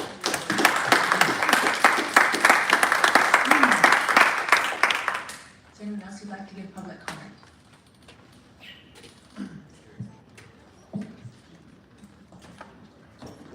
My name is Dr. Justin Speaks. So Patrick, as the best at being a giant pussy, how much research have you done on the budget? I've already covered that. Oh no, I said he's the best at it, so I was paying him a compliment. He's the best at being a giant pussy, so that was a good thing. Good job, Pat. You guys are taking Okay. What rule am I breaking by referring to him as a giant pussy? Michael just called you 3 fucks. He just called you 3 fucks. And that's fine, but you gotta turn my microphone on. That's censorship. It is. I refer to myself as Dr. Justin Speaks every time you guys call me Justin. I find that incredibly disrespectful. I don't turn your fucking microphone off. Is there anyone else who'd like to So give the public respect comment has to on go, this the item? respect can only go this way. You gotta give him his time, don't be asking that question. Turn the mic back on. Turn his mic on. Turn the mic back on. Is there anyone online who'd like to? No, there's somebody in the room right now that wants to talk. You There's can't no, speak. what rule did I violate for you to turn my microphone off? What rule says that I have to come in and pay him the utmost respect in order to speak? It's a God-given right.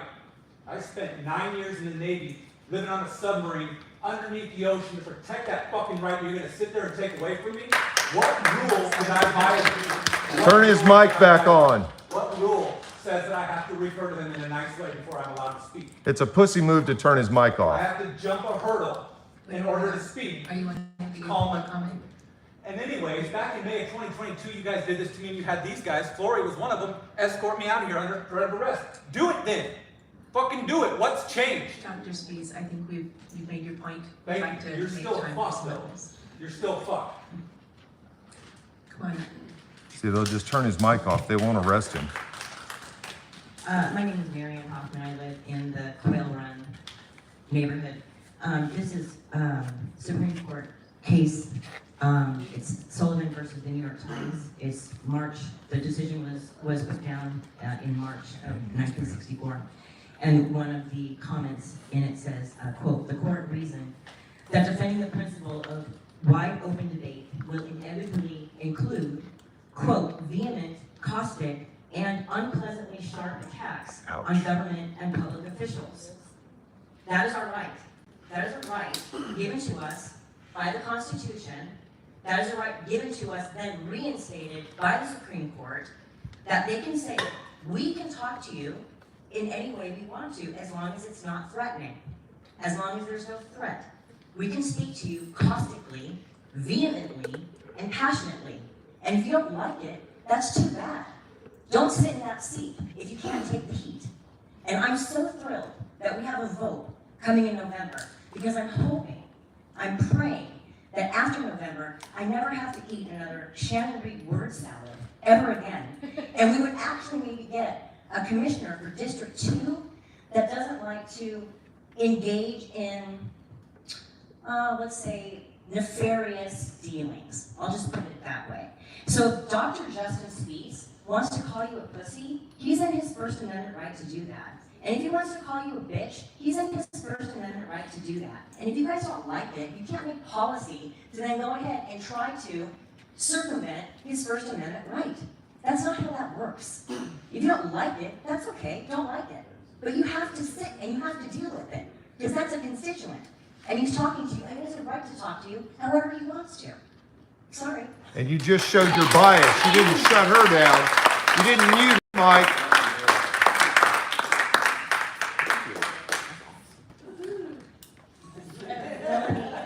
Kaufman, rural Douglas County. So a year ago, we were in the old courthouse and we were in the same budget conversations. And you challenged us to get more involved. And I think you've seen that tonight. There are spreadsheets out there. I don't know if you've seen them. They're really good. So we'll get you copies of them. They're awesome. So the amount of participation is great. So we are listening to you, and we hope you'll listen to us as well. So in the budget deliberations, I heard some very specific areas that I'm concerned of were being overinflated in the budget. And a guy I used to work with used to call non-transparent items hidey holes. So we would hide them in holes. We would try not to. We would try to get rid of those hidey holes. But here are some things that I'm concerned about. So a position that was filled earlier in the calendar year, fiscal year 2024, showed up as a fiscal year 2025 new position request. I don't know what happened to that, because I can't track it down. And I know our county administrator was kept offering to move things around and shift budget items around until I was lost. So when I looked at it now, I can't find that position. I don't know what happened to it, but I know it's not a new position request because somebody's actually working in that position. assessor incentives totaling $20,000 for 2 Faces people she for makes job-related is certifications on the requested budget. And again, the county administrator offered to move the line item to the general fund, but I can't find that, so I don't know what happened to that conversation. Over hiring practices, she also volunteered to overhire people, meaning that 2 people were filling one position because there was an anticipation of 2 people retiring in the assessor's office. They said it would take up to 5 years to train a new person. In my estimation, that's way longer than it should be to have 2 people doing the job. So I don't know what happened to that either. Were they denied, were they moved to a hidden fund? Not really sure what happened. And then Commissioner Willie, it was very commendable that you were willing to jump in and look at line item for line item. You're kind of shut down by Commissioner Kelly for doing that. And I kind of was confused because to us, it's really important because those budget line items are directly coming, the money's coming out of our pockets, so we're interested in that kind of stuff. But then a comment was made that you didn't want to examine the budget, especially for elected official, you know, the departments that. I'm sorry, we got there. Okay. Thank you. Mm-hmm. Is there anyone else who'd like to? Sorry, I think we've already been up, but we'll have another item coming up shortly. Is there anyone who hasn't spoken yet who would like to come and give 3 minutes? Hi. Come on up. Somebody else. Go ahead. Did he already go? I think so. Okay. Hi, I'm Lois Ardall. I live out in the county. And what I am seeing is the last time the people got to vote on anything was the TRC and the jail expansion. And you guys are holding all this money, taking us out from being able to vote on your high price remodels, the county moving building onto the county building with all your stash. So you've taken the public out of this. And I think we have a right to vote on some of these big items that are going through, as a county resident, as a taxpayer. But I remember the last time was the TRC building and the jail expansion. That has anything that's ever come up for a vote. And that's been, what, 4 or 5 years ago? Mm-hmm. We have not had a say in any of this. And I'm getting ready to retire, and it's gonna make it rough on all of us that are senior citizens to try to keep our farms. I fought this windmill to keep my farm. Now I am going to fight these taxes to keep my farm that I have been there since I was 5 years old. So you better not pass the budget and take a look at your expenditures with all these other people that shouldn't be there. You're overspending on help. Thank you.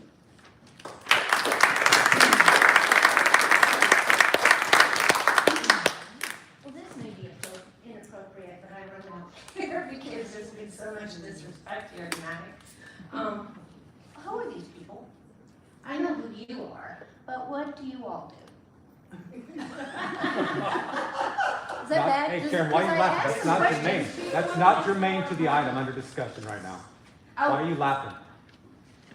I mean, I want to know who, nobody introduces themselves and say what their position is. Is that bad? I mean, I'd like to know. Your question is noted. We do not typically respond to answers in the moment. This is your opportunity to make further public comment about the budget specifically. If commissioners want to answer that question or other questions later, we will. I just, Welcome to the club. I'm sorry, this is my first experience here, and I gotta tell you, it just sucks so bad. I can't even believe it. I've got 3 friends. This is not germane. I've got 3 friends that have moved out of Douglas County. This will be my last Christmas here because of this. I mean, I can't do it. Between the taxes and the water bill and everything else, if I could give you more money, I would. But I cannot. I'm tapped out. Totally tapped out. So please don't do this budget. without listening to these people. I mean, this is important. I just can't believe the attitude and the body language I'm seeing here tonight just disappoints the hell out of me. Right there. I'm so sad for all of us. I just am so sad for all of us.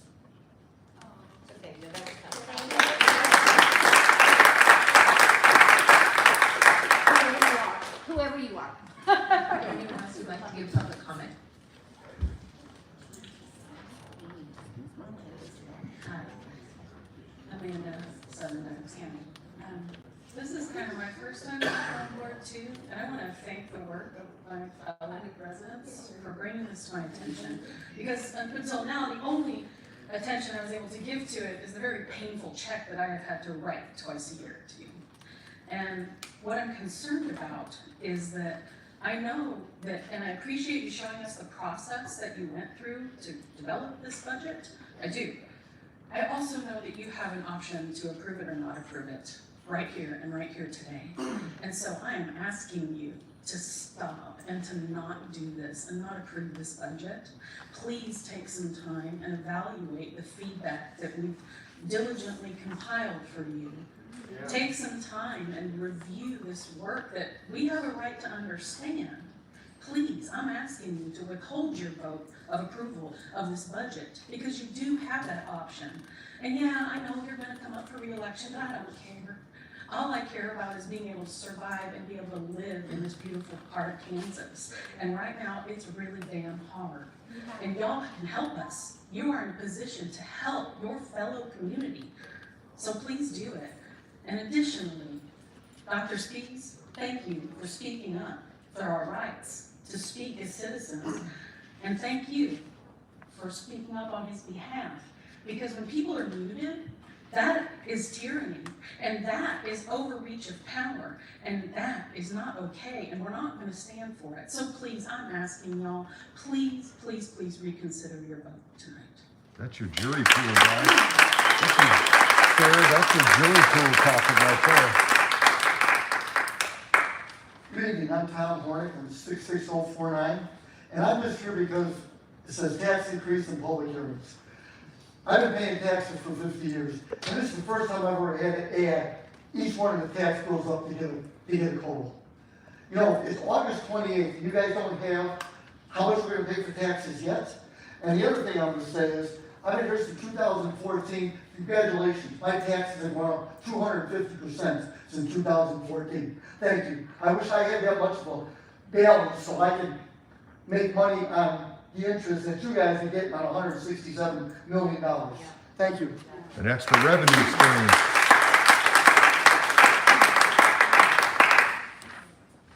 Is there anyone else who'd like to speak? Do we have anyone online with their hand raised? Okay. Closing public comment, bringing it back to the commission for questions, comments. And a vote.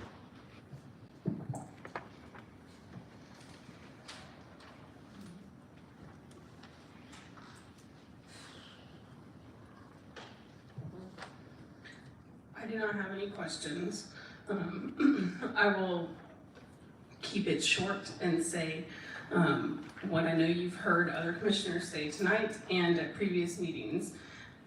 I hear you, and I hear that there is impact about inflation across the board, and that the property valuations inflating has had significant impact in those past couple of years. That is a fact.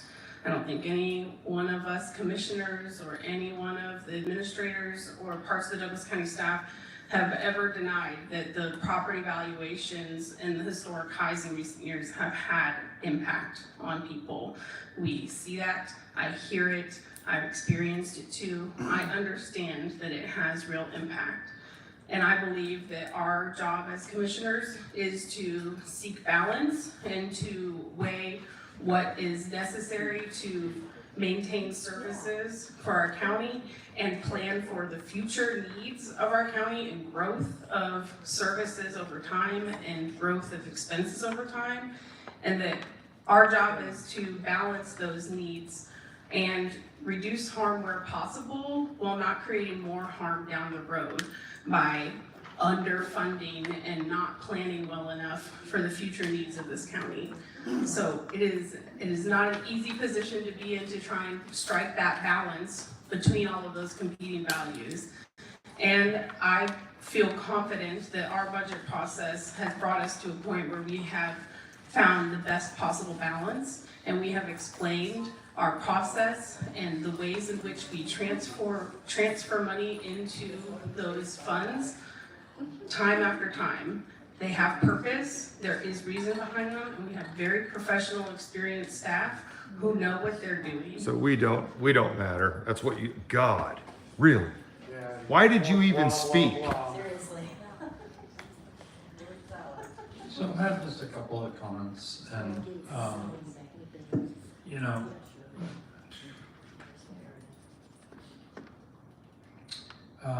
one, and these just come, I think many of the points that were made tonight, I think are really strong points, and I just want to respond to them. Some of you have asked questions, and so one question that was asked is, why do we start with valuations first before county needs? And I do feel that we look at county needs first. We start working with community partners, departments, elected officials, and ask them to put together their budgets. The comment was made that we don't look at previous year's expenditures, we look at previous year's budgets. That is not my recollection of looking at the budget book. It includes expenditures there as well. So I do think we start with needs and then determine what our possible revenues will be based on valuations. A lot has been said about the JLE renovation needing a public vote. So I think you do have a public vote, and it may not be exactly the way that you're expecting it. There's nothing in Kansas that has a bright line on where there is an expected public vote on a capital project. And that is up to the elected officials to determine when they can use capital improvement dollars versus taking it to the public for a vote on a specific tax increase for that. There has been lots of frustration with a law, with a referendum, I might be getting the name of that wrong, for a sales tax, a 1% sales tax. Some of it goes to the county and some of it goes to the city, and it doesn't sunset. And for some people, that's very frustrating because when there comes a project that they're not happy with, they'd like to approve every single project we pay for out of that capital improvement sales tax. But the sales tax wasn't written that way. And it provides for elected leaders, that was the vote, is electing leaders to make decisions about how best to use those capital improvement funds. Before I even came on the commission, we were talking about renovating the Judicial Law Enforcement Center. I think it was maybe my second or third meeting 6 years ago where we started looking at plans. Now it is certainly in everyone's attention a whole lot more. But I feel like we have not been hoarding, but saving money. I will change my language, and I appreciate that, what some of you said this evening. I'm not going to say that we can do it without a tax increase. I'm going to say we can do it without an increase to mill levy. That's different. So I hear you on that. Some of you said that there was the implication that the county appraiser is under the county administrator, and the county administrator is a supervisor of the county appraiser, but there are very specific state laws that have to do with appraisal of property. And so those are what the county appraiser follows. We don't give any input on how the appraiser should do their job. That's not something we do at all. I do not expect that Sarah does that as well. There was some feeling that public comment, it is limited just to this one moment, and I disagree with that. I welcome emails all the time from people, and I don't think your only opportunity to provide public comment especially on services. I did hear, and I appreciate that, here are some services we would like you to reconsider. So I heard, do we really need some additional staff in the appraiser's office? That was a big conversation we had here during budget. We heard a couple of others here, but for the most part, what I'm hearing is reduce the budget, reduce the budget, reduce the budget. I understand that. I understand we'd all like to pay less taxes, and we'd all like to have less cost for the services and infrastructure we've come to depend on in Douglas County. But my question always is, when we say we want less taxes, is what services and infrastructure are you ready to do without? Are you ready to do without sheriffs? Are you ready to do without deputies? I mean, and I see heads nodding, and that is my job, right? That's what I'm elected to do, is to make those determinations on behalf of the people that elected me. We probably won't always agree. In fact, some of you probably will never agree with me, and I'm okay with that, right? But I think that is the process that we undergo as part of a representative elected. I heard the ask for commercial taxes. I could not agree more. We are too reliant on residential tax base for the services and infrastructure of Douglas County. We need to increase our commercial tax base. We need to increase our industrial tax base. But my experience has been, is when those commercial items and those industrial items come up for either city approval or not so much county approval, but mostly city approval, there is significant resistance to adding more commercial and industrial development. We heard someone say, hey, well, the pilot set, why don't we just charge them taxes? That is state law, that we cannot take property taxes. That's not something we have control over. I encourage you to go back 2 meetings and watch that discussion specifically. On the commissioner's budget, somebody said, do you know something we don't know? I'm not going to assume that I know something that you don't know, but I can tell you how we use the commissioner's budget. Very often, we have community partners who, for some reason or another, there's something in their budget that we have questions about, that we want to continue to have dialogue. We want to create a space within here to have tough conversations, and the budget is the way of holding that space. If you listened 2 weeks ago to our work session, you heard a discussion about Douglas County Extension. Their budget request is currently being held in the commissioner's budget. It's not a secret budget line. We were very transparent at our budget hearings. Now, it isn't in there line by line, and maybe that's something we need to do more, to say this is in the commissioner's budget as a holding place for Douglas County Extension. So I appreciate that feedback. I take that feedback, and think about that for future budgets. One person said looking at each position to make sure they're earning their money. I do, right? There are specific expectations around electeds. And I would be happy to visit with anyone about how that is a tricky little dance that we have to do with our clerk, our sheriff, our DA, our judges. The county is expected to fund those departments, but it is really up to that department to determine how best to use those funds. It's not an easy place as a commissioner. I think you understand that, but I'd be happy to visit with someone if they have additional questions about it. So those are just some of the things that I heard. I didn't hit everything, and I do appreciate your feedback. I do recognize that it has become very difficult to keep up with the tax burdens that you see within Douglas County based on your property valuations. We do I can't speak for my other commissioner, I really do try to strike a balance. I appreciate hearing that stress, and I wish I could tell you exactly what service we need to get rid of The banker that's holding the money, let's fire him. I appreciate that it might be good to have a discussion. I will tell you that public meetings and the way we run public meetings aren't the greatest way to have a discussion about ideas.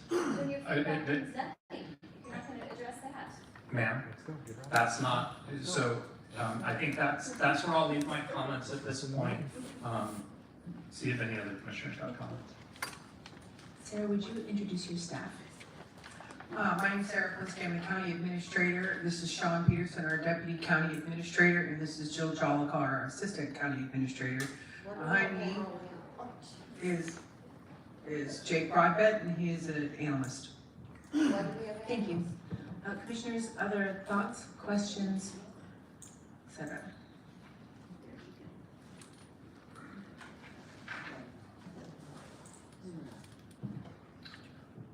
Commissioner Kelly, make a motion to approve the 2025 Douglas County operating and CIP budget. Without even discussing that savings account. All in favor? Aye. Motion passed. Brings us to our next item. So you didn't listen. That is now revenue neutral rate November for the 3rd. consolidated fire. Right.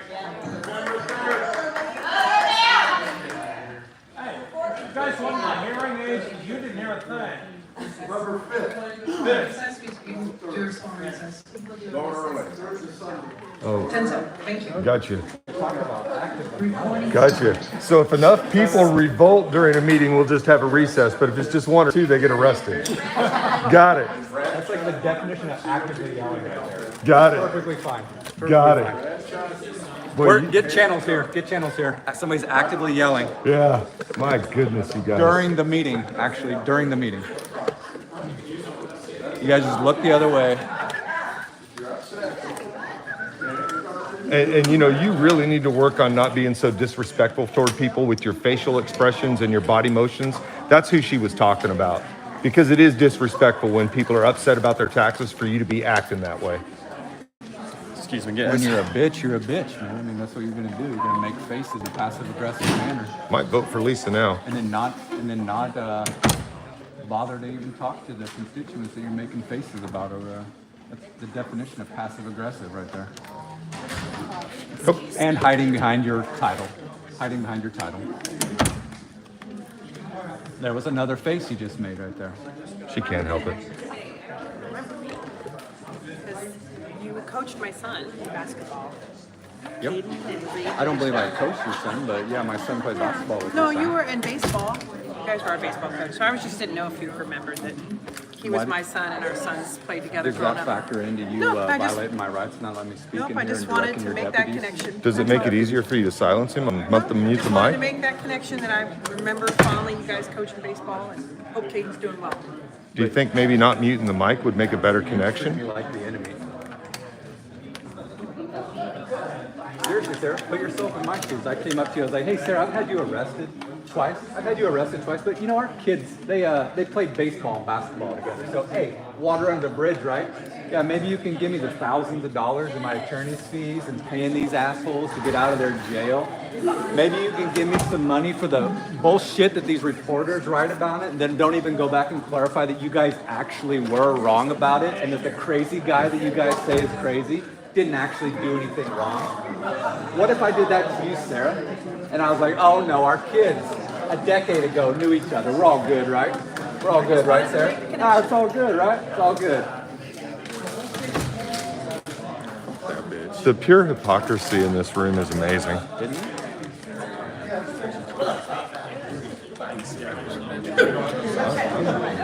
I'm ready to get when? They're doing the fire stuff. I think we can talk about it. No. Okay, let's go out here for a minute then. Hey, Doctor, thanks for your service. What'd you do on the boat? I was a radio man. Good. Yeah. You know, I do just want to make a point of pointing out, you guys have really experienced a shift, a tidal shift in things. People are thanking the doctor for standing up for you assholes. That's a tidal shift that's happened in the narrative, isn't it? And Karen, you continue to violate his rights? What are you thinking? You continue over and over and over to violate his rights and shut down his mic? Is that what that extra $167 million is? Doc, are you getting $167 million out of the county? You guys piling up money to pay for the lawsuits you're creating, woman? God. I'd still like to know what rule that we have to follow. tidal shift in the narrative, man. That's a shift in the narrative that they can't handle. You got people congratulating you and thanking you for standing up against these assholes now. That's pretty impressive. Excuse me? Yeah. And it's about time. It's about time. And I think it's funny that they won't have the sheriff deputies moved to arrest anymore. Email me that rule I'm violating, that'd be great. Thanks. Think they've learned a thing or two about public redress? No. I don't. They're still shutting me down. They're still turning my mic Well, I off think because I call them a name. I think Flory's tired of getting named in lawsuits. You'd think Sarah and Karen would be too. Right? Well, Flory's lucky he didn't actually arrest me that day in the DA's office because Flory, you know damn well I wasn't doing anything worthy of being issued a trespass arrest. You know that. You're a law enforcement officer. How many decades do you have? But you sided with the guy that ended up getting fired for mocking you. Good job, Flory. This guy. So what are they? The fire department thing?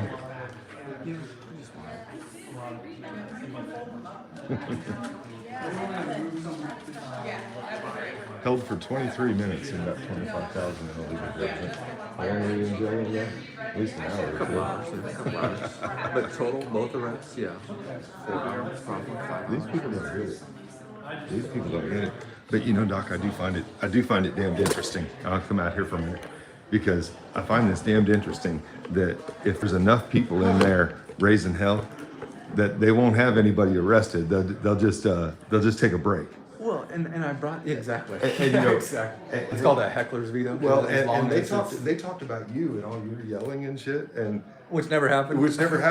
But in here tonight, it's happening from all different directions, and nothing. Nothing Not at a all. thing. Nothing at all. Like so, and part of the motion to dismiss that the county has filed, they said that the reason. Have a You good too, one. man. Take care. The reason for the arrest is that I was actively yelling during the meeting, and that the arresting officer, Lieutenant Channels, is quoted as saying that I was actively yelling, which Channels did say that I was actively yelling, but it's a complete lie. Well, what actually The happened footage was when is- she walked in, everybody booed her. Yeah, and there's evidence for it too. So they have their body cam, they have our cameras rolling where they walk in, and it's quiet in here. First of all, we're in recess.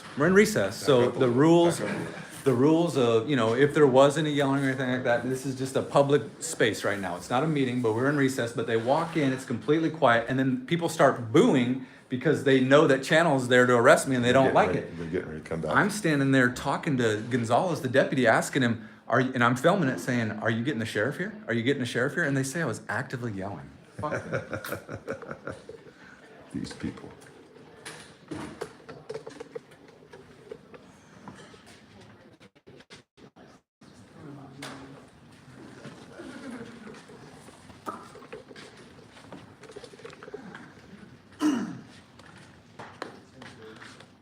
I guess for Watts to be a janitor down in Watts County, it's not too far off because when they're not arresting somebody, they make good janitors.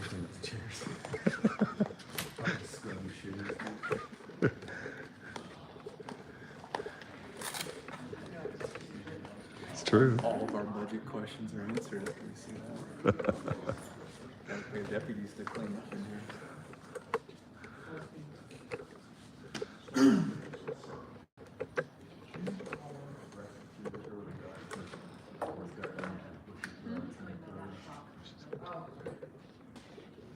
Right there at 23rd and Mass?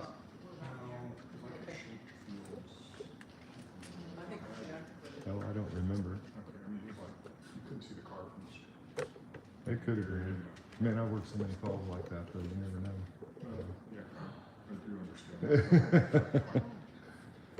Hey, Gonzalez. Yeah, I remember. Hey, in the county's motion to dismiss, they said I was actively yelling, which is the reason for the arrest, but I was standing here talking to you quietly. Do you recall that? Just standing there talking to you? Oh, okay. It's recorded. It's on your body cam and my camera. Gotcha. Would you say that I wasn't actively yelling? It's pretty clear I wasn't. So I was asking you, are you calling the sheriff? Are you calling the sheriff? And they said that I was actively You guys yelling. used to be feeders. Another lie. Karen, Another lie. can we get the recorded started? I think we're ready to get back. Or Robin. Actively yelling.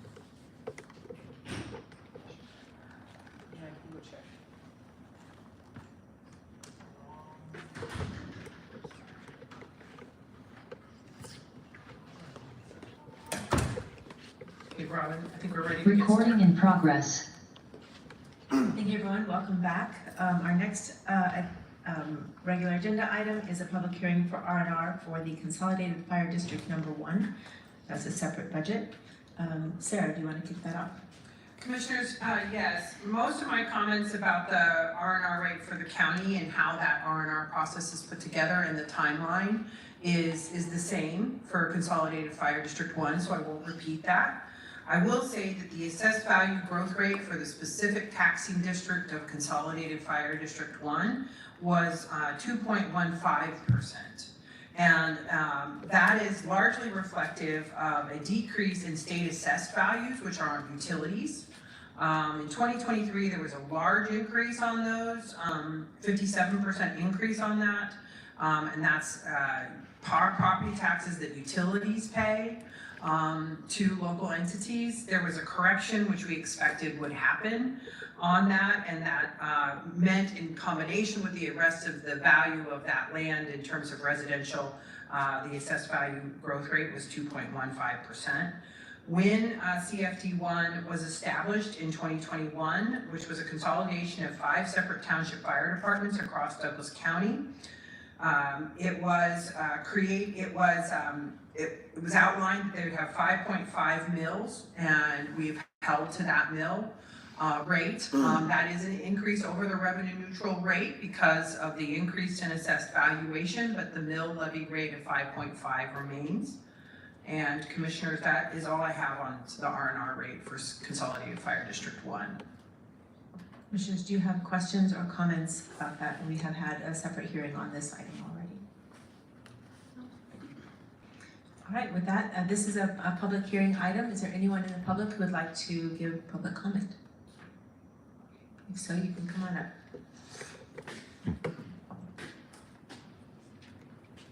My name is Dr. Justin Spees. So, Patrick, as the best at being a giant wimp, how much research have you done on this? Okay, so it looks like we've cleared one hurdle there, wimp. You be called wimp. All right, let's see here. I'm trying to figure out, before I even get to my question, what I want to say, how to get to that. So, Patrick, as the best at being a giant wuss, how much research did you do? Okay, wuss is allowable. All right. So, Patrick, as the best at being a giant pussy, how much research have you done on this? Do you have anything to say on this topic? I'm trying to figure out what exactly I need to say to you guys to be able to address you guys. So before, when I called him a giant pussy, he shut off my mic. And now I've noticed, the room is now empty, people have left, and now I'm able to say that. Say again? I think we can hold you to the same standard as previously. Okay, so Patrick. As the best at being all right, turn off my mic. As the best at being a giant pussy, how much research have you done on this? Is there anyone else who'd like to give public comment on this Earlier, item? Patrick, you talked about how you like having these conversations, but that's not true. You've completely Is there anyone excluded me online? from this conversation. I don't have anyone because online, I didn't Commissioner. address you appropriately, in your eyes. I know we've had some folks who've My stayed here through questions the are meeting. Is just there as anyone valid who'd as like to anybody give else. public comment? All right, let me start over. Patrick, as the best commissioner in the entire world, in Dr. the Spees, I history think of we're commissioners. done. No, I'm sorry. Can you please sit down? You're welcome to In the history stay. of commissioners, you are the best commissioner ever. How much research have you done on this topic? Is that allowable? Your that time is allowable? up. I was nice to you guys. I was nice. Can you answer my question? Is there anyone Can I else have who'd my like to time? give public comment? Can I have my time? How much time I got left, Sarah? Why? What rule have I violated?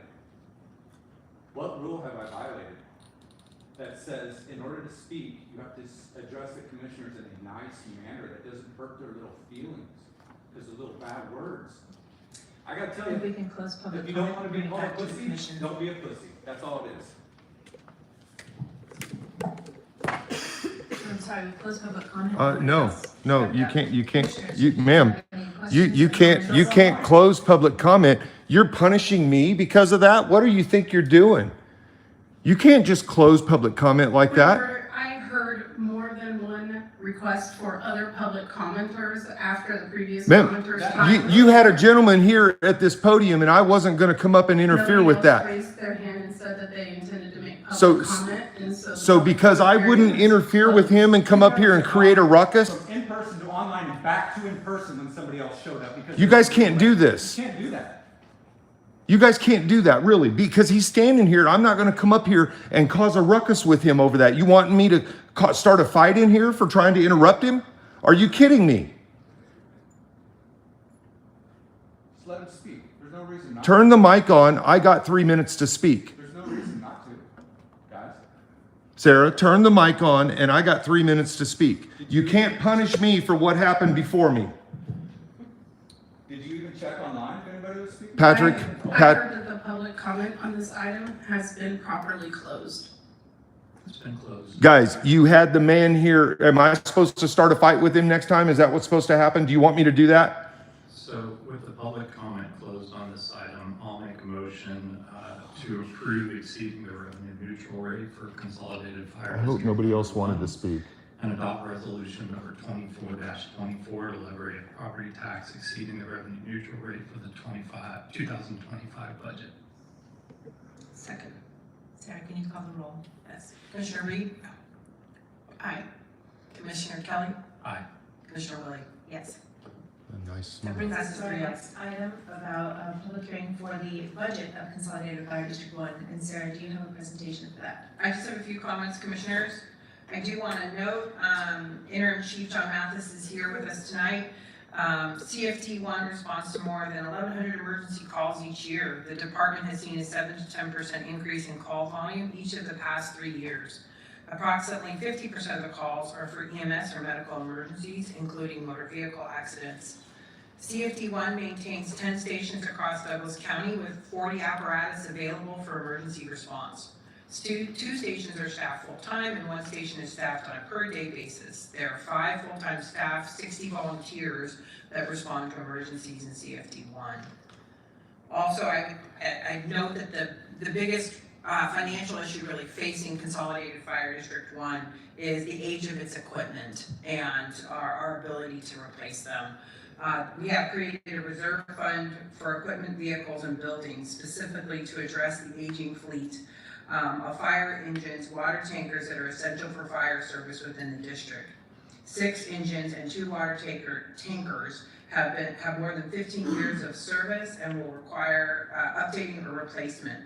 Establishing a reserve fund will allow us for a plan for replacement of those larger, more costly apparatus. And commissioners, we stand for any questions you have on the Consolidated Fire District 1 budget. Thank you. Commissioners, do you have additional questions or thoughts? I'd like to just bring up a topic that's kind of come up in some of my other roles about the RIT team, which actually is funded through our county budget, but there's, I think, a larger conversation to be had between Consolidated Fire and the other fire districts about the future of that team and the future of that funding. So I think that can probably be held at the chiefs meeting. Just recommend a larger conversation about the folks who've been involved in standing up that team and what's happening with that equipment. That's when we've had a conversation about CFD1 and their budget already. Chief, did you have anything you cared to add to that? You don't need to. It will be brought up at the county chiefs meeting, the RIT team this next Thursday. Sorry, you have to come. I'm sorry, I can't hear you.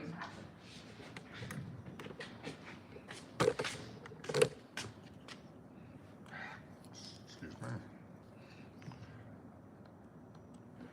John Mathis, in regards to your RIT team, it's green. Oh, probably get turned on when you shut it off on us. John Mathis, Consolidated Fire District. To your point on the RIT team, it is going to be brought up at this next chiefs meeting this Thursday the 6th, I believe. Thank Other you. than that, thank you. Commissioners, anything else before public comment?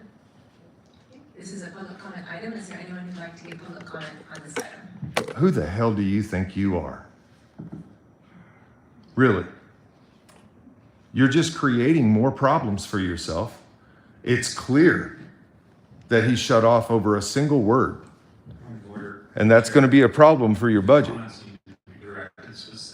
Well, how about the point of order of my damn microphone being cut the fuck off a little bit ago and none of you do nothing about it? And I didn't even get a chance to speak on the last item. I don't think That that's what this item's about. Yeah, so let's work your little magical little shuffle of policy here and make sure you do it in ordinance with everything else that's going on here. You guys are just nuts. Ask me to stop. You guys are just continuing to shut off microphones tonight and creating issues for yourself, guys. Creating issues for yourself over a word. And then you shut me down and wouldn't even let me speak on the last topic. That was a direct violation of me. Is there anyone else who'd like to give public I'm coming. Yeah. Keep it open, keep it open, keep it open, keep it open. He might have to. All right, my name is Dr. Justin Speaks. Unbelievable for him. So, Patrick, as the best at being a giant P-U-S-S-Y. Dr. Spees, do you have anything to say on this item? I'm getting to it, Karen. Anyway, so like I was saying, Patrick, as the best at being a giant P-U-S-S-Y. Justin, do you have anything relevant to this item? Yes, I'm getting to it. Stop interrupting. I'm calling him what he is. No different than if I called him commissioner. Well, let's try this out. Patrick, as the best commissioner in the history of the entire world, in the history of the universe. Do you have anything relevant to this item? If Yeah, not, I'm getting to it, Karen. I'm getting to it, Karen. Let me collect my thoughts here for a second. I've been interrupted. Let me collect my thoughts. Sarah, if you don't mind. Hold on a second. Hold on a second. What? No. Now what have I done? What have I done? What have I done now? You're welcome to stay, but your public comment is finished. No, fuck you, Karen. So now I can't even spell a word in here? We're not even allowed to Is there spell. anyone else who'd like to give What public if I, comment can I relevant to this spell item? A-N-D and? Is that allowed? Is that a word that can be spelled in here? Do we have anyone online? We do not have anyone online. Ask, do we have anyone in the room who'd like to give public comment on You this all item? three are who hasn't commie spoken yet? fucks. All of you. All of you. That's free speech. That's protected speech right there. Seeing none, we'll close public comment and bring it back to the commission for conversations, comments, questions. Smug little smile there from Patrick. Motion to adopt the 2025 Consolidated Fire District Number 1 budget. Second. All in favor? Aye. Aye. Motion passes. That is the end of our regular agenda. I will turn it to Sarah for your weekly manager's memo. Thank you, commissioners. My weekly memo is Well, attached. you guys don't have to be named in this one. We have a court graduation on September 6th on the Division II courtroom, and attached. Just wanted to say congratulations, at least you guys don't have to be named in the new lawsuits. Time count. We also received our final procedural compliance letter from. What the fuck is that, man? No. No, really. They just shut off the mics on us. Again, they wouldn't even let me talk. They shut me off because he pissed them off, so they just didn't even let me talk at all. Right. Yeah, this was communism. You know, what's funny is... Where's your shirt? Well, he Yeah. didn't work here. Yeah, what's funny, I was just telling these guys that, you know, a year ago when I was trying to get people on the tax thing, people would be like, well, you know, that Justin Spees and that Michael, or that Lawrence, they'd call you the Lawrence Accountability guy because they couldn't remember your name. They'd be like, they're just pretty far out there. And you're not like them, are you? Well, this year, you know what I'm hearing? You know, that Justin Spees, I agree with. That's awesome. And that Lawrence Accountability guy. Yeah, that's what I'm hearing from Well, you. and the crazy thing is, I just went up there and told Patrick that. I said, dude, when people were coming up thanking him for standing up, I walked over there and I told him, I said, dude, that's a title shift in the narrative for you guys. Well, your messaging has evolved so much. Like I saw the one where you were, you know, dealing with the fact that, you know, Amber Reed. Or Amber Sellers. Amber Sellers. Yeah, they kind of act that alike. Deal, you know, where you were like, you know, pointing out the deal with the guy from the side, and, you know, and I was like, God, that's a great argument. It's so articulate. And so, Thank you, man. Thank you. You know, Appreciate it. and then like tonight, I mean, the same thing. Your messaging is becoming very articulate. Oh, thank you. I And appreciate it. it's Excuse me? effective. People hear because they get, you know, once you get past that, you know, you're calling somebody a bitch or whatever, you know, once you get past that and listen to the message, then you're like, yeah, I've always said that. It's on the person to get past that the makes words sense. to hear what I'm saying. But you do have to get people's attention too, and that's one thing that you guys do. I can't really go that far because, You know, being a lawyer, I have to be very careful. You're a lawyer? And see, that's the thing, is I could have my license pulled Oh, if I do anything that Disrepute would and- disrepute yeah. to the legal profession. That's why I never say. oh, really? By that like I'm a speaking lawyer. at a meeting, they could do that? They could say. I can keep if my you- speech political only. It has to be just very. What about talking about the Constitution? Yeah, I can talk about the Yeah. Constitution, but I have to do it in such a way that the thing is, you have no control. They pull your ticket, it's like a closed system. There's no appealing it. Okay. It goes, the Supreme Court approves it, and you're done, you're out. You Hey, know? I expect you let the people know how this commission is treating people with their speech. I expect you'll let them know that. I think that's something that the community'd like to know. Because heaven forbid you write something that they don't approve and they come shut you down. It's the same thing. You recognize that, right, as a journalist, right? All right, good. Maybe you'll report on it. I doubt she'll talk Yeah. anything Dr. about me being shut down. You mentioned that you served on a submarine. Uh, Can you tell me which Uh, one? Lawrence Times, I think. Okay, fast attack boat. That's Okay. Yep. It was in Groton, Connecticut when I was on it. No, but I the think Journal it's over World like guy was 20. All right, August. He well, was thank in you here for your taking service. camera Yeah, I pictures appreciate and it. stuff My, earlier. my And that's what I uncle, thought this about is that back guy, a long Lawrence, time ago. photographer at Lawrence He Times. was on a Oh, fast that may have attack been. submarine. Oh, no, that was August. I'm sorry. He As a is with the captain. Lawrence Times. Really? He used to be with the Journal Yeah, World. he was in charge of the boat. The way I He look used at to- it, Lawrence I Times was is kind of like little. the He used to leftist rag here, talk about and the Journal chasing World's the kind of like a Russians Chamber around of under Commerce full rag. ice But they're all in the caps bag and with the city. fast They But they're don't all in report the bag anything because they related each to have the their own city. If you want to read a good book, I read a book called Blind Man's They Bull. both have an interest in big All government the corruption. submarine Well, let's stuff see. that they did back in the 50s and Well, 60s. there's still stuff. about Am I 60 right there? people in here It's a really watching good Doc read. talk to people, It's but, really All good right, read. then my shooting partner. Yeah. So, Jill, you really he's a got to lot get older Sarah than to I stop am. those facial But expressions. he served on a submarine as well. Yeah, but she knows she did it. You ought to talk to her about it. I don't know. Because it really is I have to ask him, disrespectful to but people. He's 90, so he's quite a bit older than I am. Cool. Well, thank you very much. Yeah, man. I appreciate it. What's your name again? Larry Arnold. Larry Arnold. All right, nice to meet you, Larry. What's your name again? Brian Farley. Brian Farley. Nice to meet you, Brian. Fire Craig Owens, man, right there. Fire Craig Yeah, Owens. Fire Craig Owens. I'm all about firing Craig Owens. That was a brilliant. Yeah, dude, I've been meaning to for a long time, but it never worked out work-wise, and now I'm on a leave of absence from work, so I'm like, fuck, I gotta make it, and it just so happened it was a big meeting. I was like, man, Heck yeah. it was great. It just pissed me off that they can just mute your mic like I this. It's appreciate like, you calling out like that. dude. Yeah, that was Saw insane. something that was wrong. You got Yeah. you got to voice your, Yeah. you got to use your voice. Yeah, that's Like, great, man. can these people not be held accountable for just like doing that At shit the- to people? At the polls. At the polls and maybe in legal suits if you can bring one against them. Legal suits, and it seems like they respond when there's a room full of people. So if we did this next couple weeks, we'll come back, probably just be me and Michael there. But if we had whole rooms there, yeah, you could hold. They act differently when there's full. Oh yeah, when there's a whole room in there, they do act differently. And the funny thing is now that they're not moving to have the deputies try to arrest us anymore. Right. Well, because they know that it's not legal. Well, and so here's the thing: if it's not legal, then why are they going as far as they are? Oh, that's exactly. You know, and so that. So I Well, think, because somebody finally probably told them, hey, you can't do that. well, but I think what you just said about it not being legal is that what they know it's not legal already. And that's why they're not telling the sheriff's deputies to arrest us, because if it was legal, then we could be arrested. Right, they know at this point that they can't do it. And Then why do they keep doing it? I don't understand why Justin doesn't get an attorney to go talk to the city attorney and be like, the next time you pull this shit off, my guy Justin is filing a fucking lawsuit, and we're suing. Oh, well, it it all has been. He's suing everybody under the They're all sun. at it. Yeah. So I filed an initial lawsuit over some incidents that happened in April and May of 2022, and then there was further incidents this year in Yeah. April and May of this year where I got arrested. So I filed the first one, and then we added these additional ones, and they're still doing it in there. Well, the best So- part of the one he got arrested in May, they told him to come in and arrest both of us, and they still only left with Justin. Only left with Michael. I didn't even bring that up. I didn't even get arrested. Are you guys filming together now?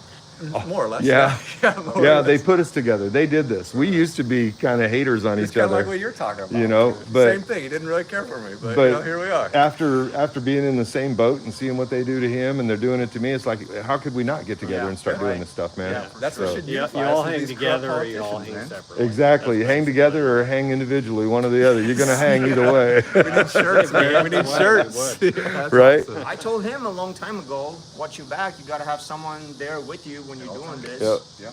With the Well, camera, yeah. that's where him and I They are can at always now. grab his camera and then, I mean, they can grab both. Well, the but, funny I thing mean, is, he's the only one that gets arrested anymore. My camera's always safe because I never get arrested.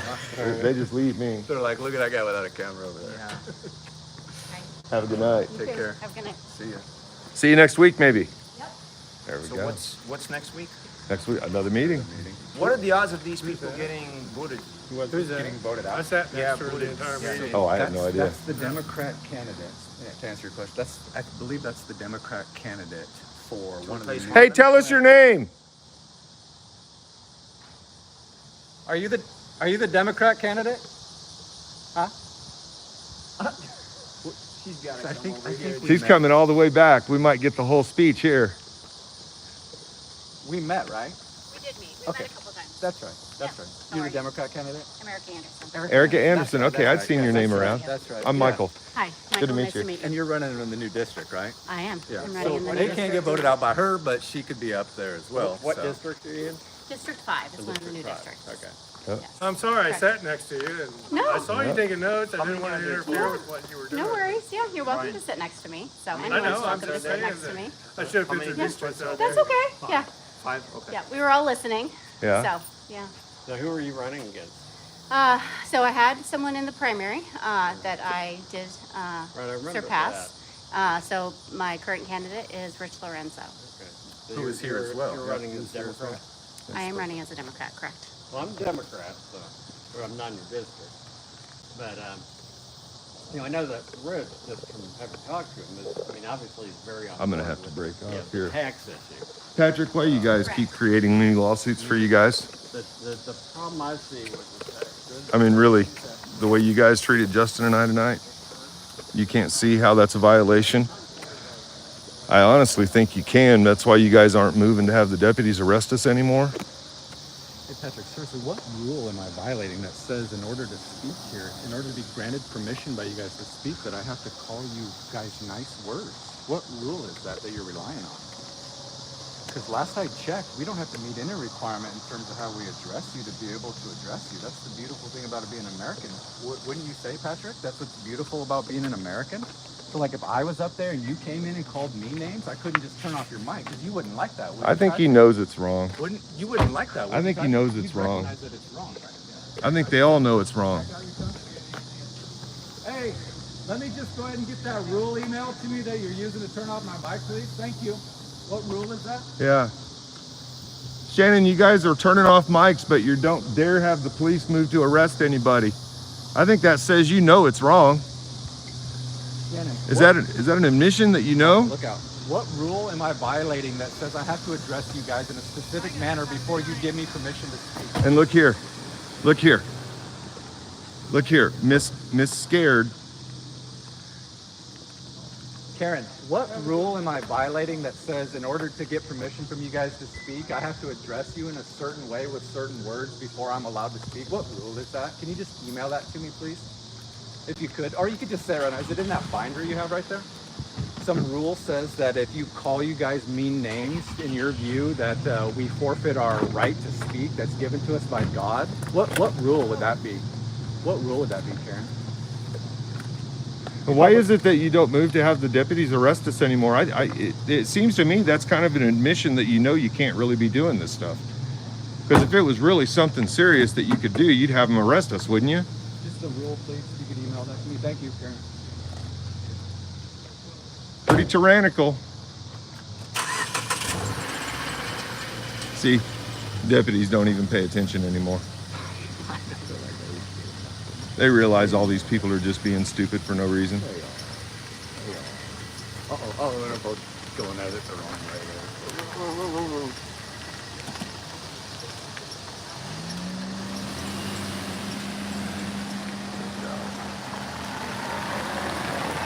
What do you make of her coming up to me like, I don't know if you remember, but of course I remember that. We used to live in the same fucking neighborhood. These fucking people. Our sons went to school together. Yeah, These I remember fucking her. people. Well, As if that fucking plays into it at all. You You think she'd recognize me as a fellow citizen and let me speak if she really wants to pull at the victim card on that? No, you're just that you're just that crazy dude that used to be somewhere around someplace her kid played sports or something. I know. Yeah. How cool is that? Listen to that guy.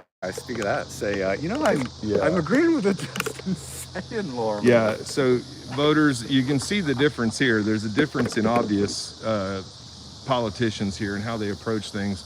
Tell me her name again. Erica Anderson. She just comes right back up and talks to us. But these other ones that make these decisions, they run out of here like they. She wants your vote. See how they are when they go. Yeah. She'll scurry out of here too, probably. So, who knows? I can't speak for her. Who knows? We saw people in District 5. Isn't it nice? Isn't it nice not to be named in a lawsuit? I'd like to never be named in a lawsuit, much like any normal regular. Looks like Jay finally got these guys to quit to ordering you guys to do stupid shit finally. Hey, so seriously, Gonzalez, would you kind of corroborate that the narrative that we were actively yelling is why? I'd have to review my body camera to have any clue. It's been too long since then. Oh, okay. I got a question for you. Why did you leave LPD? Did you just decide that the sheriff's department is where you needed to be? I was given an option to come here. Yeah. It seemed like a better deal. A better deal? Yeah. It wasn't LPD? It was my choice. Okay. But what was it like? I mean, I loved working there. At LPD? Really? Yeah. And did you But work I just under? got a better deal to come here. Did you work under Lockhart? Yes. Yeah. Is he your chief that you had when you? He was my chief. Okay. And have you seen some of the stuff about him spinning stories to the city? I haven't paid any attention to it. Yeah. Telling you, man, there's some wild stuff going on. You too. He's gonna stay. He's staying in. That's fine. They'll eventually come up. But let me just ask. If it's going to make a difference. Let me ask him. I know I got a break off. It's not. We can park a vehicle on the lawn. We cannot mow, and we cannot repair our windows. We can have broken windows, and the property values will continue to go up. Because no one is actually physically coming out and appraising our homes. Well, they have a system that they use to do the appraisal. That was my point about the appraiser working for the county administrator who works for the commissioner up there. Is that I've found documentation where our appraiser has gotten given presentations to groups. It's a serious question. May of 2022, they turn my mic off. I keep speaking. 3 of them come out and remove me. Similar situation. Turn my mic off. They all just sit there. Why? Yeah. I think they know it's wrong. I think they've all. Instead, what they do is they just move on from public comment and don't let anybody else talk. Yeah. That's fucking bullshit. I think it's still actionable. It seems like it should be still actionable. They silenced your mic, and it was obvious over a single word. Yeah, they wouldn't even spell it. Erica, we're gonna run. But I hope that when you become a commissioner, that you won't run from the citizens when they're out here. I'm not going to. Watch our So I will interviews with tell Mike you that Dever, I and you'll would see how never things run. go. So even when I So- came out here a little while ago, Rich asked if he could speak to me, and he Yeah. attacked me. They attacked you. Rich did? Oh. I didn't run from him. Well, I listened to what what was he he. attacking you on? He's not my fan, which is Yeah. fine. Yeah, but what was his? Did he have some legitimate? Rich on a regular attacks me. It's fine. So. Why I would never Politics run. are dirty. It's okay. It is. It is dirty. But I'm telling you, I would never run, and I would always have a conversation Good. with you. Good. My We may not always background agree, is but- exactly, and we may not, Right. right? But that's the So, and that's foundation of okay. what we've It's always okay if done. we don't agree, Right, but it's I what still we've want us to always have a done. conversation and sit down at a table, ideally, right? And be able to understand each other Yeah. and where we're coming from, right? So that we can find some sort of consensus, but we may not actually get to consensus. It'd be right? nice to get to a table because we've been out on street corners and shit for too long. I would agree, yeah, and I do. I think we need to find some sort of a table where we can actually have these conversations. Yeah. All right. Well, Versus, thank you. like was mentioned earlier, right, where the conversations around funding CBOs, right? It's not an open conversation, right? Yeah, those are closed conversations, yeah. Community is excluded from those And conversations. the idea that they had all that community input through that whole process, no. It's that like didn't- the city, that they didn't have their happen. low What budget. did you get your dissertation It's in? garbage. There's My- no my actual, there's no actual doctorate is in citizen lifespan human participation. development. Okay. But my dissertation was on this developmental model called the selection, optimization, and compensation model. and I applied it to adult male survivors of sexual abuse. And basically, it's just a model that shows as you go and experience adverse events throughout life, how do you bounce back from it? Yeah. And it never, as far as I knew, hadn't applied that model to this population, so that's what I did. Okay, all right, okay. So my dissertation was on veteran suicide. So I took a look at the entire Veteran Administration suicide data set and took a look at the mode of suicide that a veteran utilizes when they unfortunately commit suicide. I took a look at all the funding from SAMHSA from the initial onset of when the VA started collecting data around veteran suicides, and then also took a look at the social association rate from county health rankings. To really understand if it has any correlation, right, to veteran suicides and or mental health funding. But what I really found is that funding really does not impact suicide rate. No. Like What so many really things. impacts the suicide rate is really sitting down and listening. Personal connection. Right, listening to our veterans, listening to their lived experience, co-creating interventions with them, Ma'am. and funding what is appropriate, Take- not just dumping money into the system. Take everything right? you just said and apply it to the homeless problem. It's exactly the Take same. everything that we just talked about and apply it to everything that we just exactly talked the about, same. because it's all about braided and blended funding. The behavioral health that they're spending on, you see it's like 16 million and they budgeted 16 and spent 5 million. They have a surplus budget, but they're throwing money at it, hoping it goes away, which, no offense to Democrats, but that's a Democrat way. If you throw money at it, you expect it to go away. That's why things like, and it's never talked about here, the cost benefit analysis. If you're gonna throw $10 million at them, Bert Nash needs to come back to you and say, these are the outcomes we expect, and these are the outcomes that we've seen, and it costs this amount of money. These are all empirically based treatments that they're supposed to be doing that can be measured. They can say if it's successful or not, and if the money is actually going towards it. What I see is them just throwing money, blank check in Bert Nash and other agencies around here, Heartland as well, and they're not doing what they're supposed to. And so it doesn't solve the problem, so they go back to them and say, well, we need more money. And like, oh, you need more money, and then it's just on and on and on. So the accountability needs to be those assholes in there, but it also needs to be those assholes holding people accountable for those kind of things. Yep. Where did you get your degree at? Actually, I went through Walden University. Oh, okay. Yeah. So what is that in psychology then, or? Public health. Public health. Okay. Yes. Yeah. So, yeah. And what's your interest in veterans?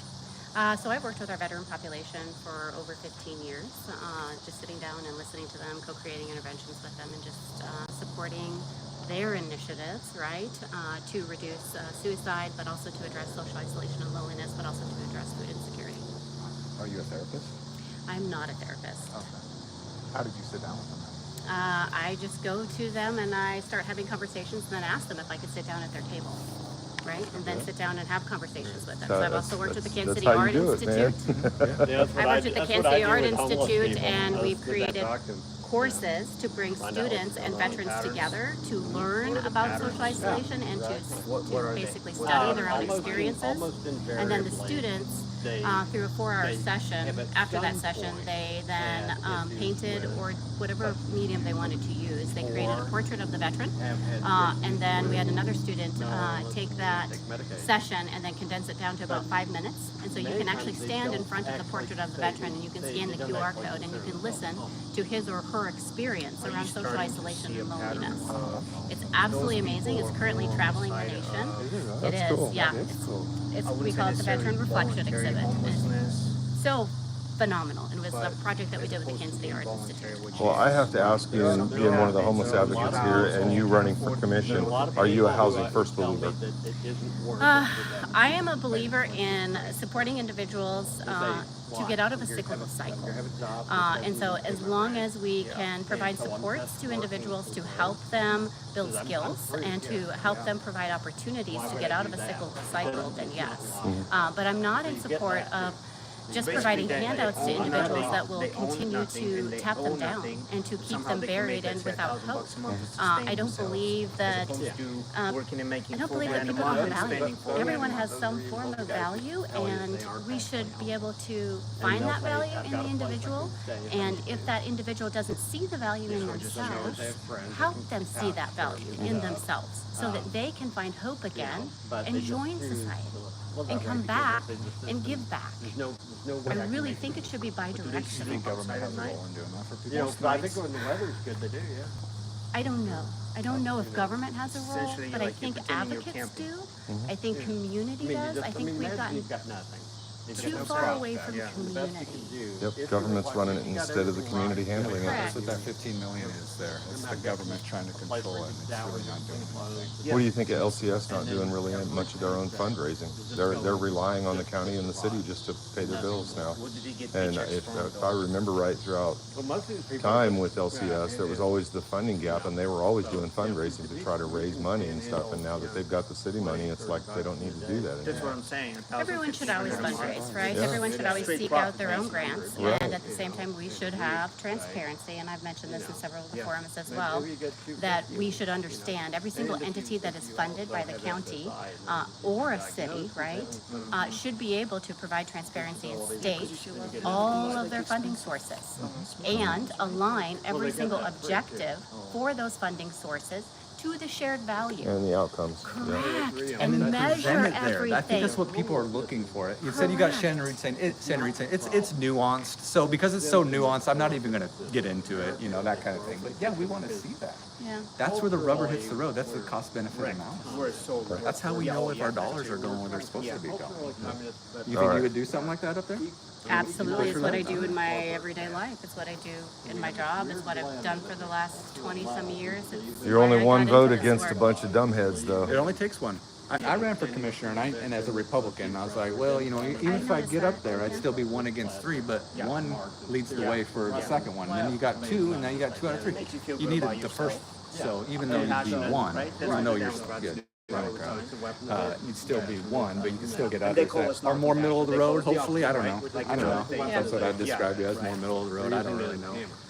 I think I know they're not middle of the road. Democrat and Republican is kind of a thing of the past anymore. There's so much across the spectrum, and it's bleeding across in different ways that identifying as a Democrat or Republican is kind of a But they fallacy make us anymore. put the DNR by our name. They so make we us can choose get on the a ballot. symbol. Yeah. Correct. They So make us you choose could a be symbol, more but that's middle meant to be of the divisive, is it not? It is meant to be divisive. Because the minute you choose a symbol, it divides individuals and it divides the community, right? Because the minute they see that, right? People, the silos Automatically erect, left and right? right, yeah. And the people are like, well, I'm not gonna vote for you because of that letter, right? Yep. Or I am gonna vote for you only Only because of the that letter. letter, but I Yep. don't know who you are, right? Donors. Yeah. I don't want that either. I want you to know who I am. Just to enrich big. All right. Well, my legs are let's wearing get out. out of here. Okay. It's good talking to you. Thank you. Yep. Thank you. Hey man, I didn't know you were on a submarine for 8 years, man. Have a good one, For man. 9 years, so Yeah. submarine for about half. Keep giving them hell. Oh, I have nothing else to do in my old age. Yeah, dude. So, do you not practice anymore, or? I do, but I just, I work for one of these big global corporates, and so I can't ever talk about what I do Gotcha. because I'd lose my job. So, were you more on the civil side and patent law and things like Originally, I that? did right now as well, I was because I don't a believe in criminal W2, like I investigator when I hate started my W2, career, and then morphed into working for the state. I did a lot of child support work, and as a court trustee here in Douglas County. I was also in the DA's office he for a had while. a few months And when he then was I at his mother's kind of house realized and- about 30 years ago that the growth of government would outstrip our ability to pay for it in America. So I was like, 30 years from now, people are going to start getting really upset with what's happening. I better get out now because I don't want to be associated with that. And sure enough, that's what's happened. Because now when things have just gotten out of control. But I did all sorts of stuff. Had a pottery studio for years. I did old house remodeling. I worked at Achievement Place for boys, working with juvenile offenders in a behavioral therapy program. So I've done a lot of stuff that's kind of on the left side of the spectrum, except for the law enforcement stuff. But even then, like Rick Trapp, who was a drug prosecutor, his office was next to mine.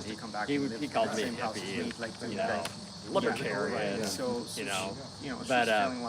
what I'm doing now is big. So anyway, she's here in corporate stuff. town now. All of our clients are She has them one it's day a big week pharma. and every other weekend. It's big defense, Northrop Grumman, companies like this. Not really.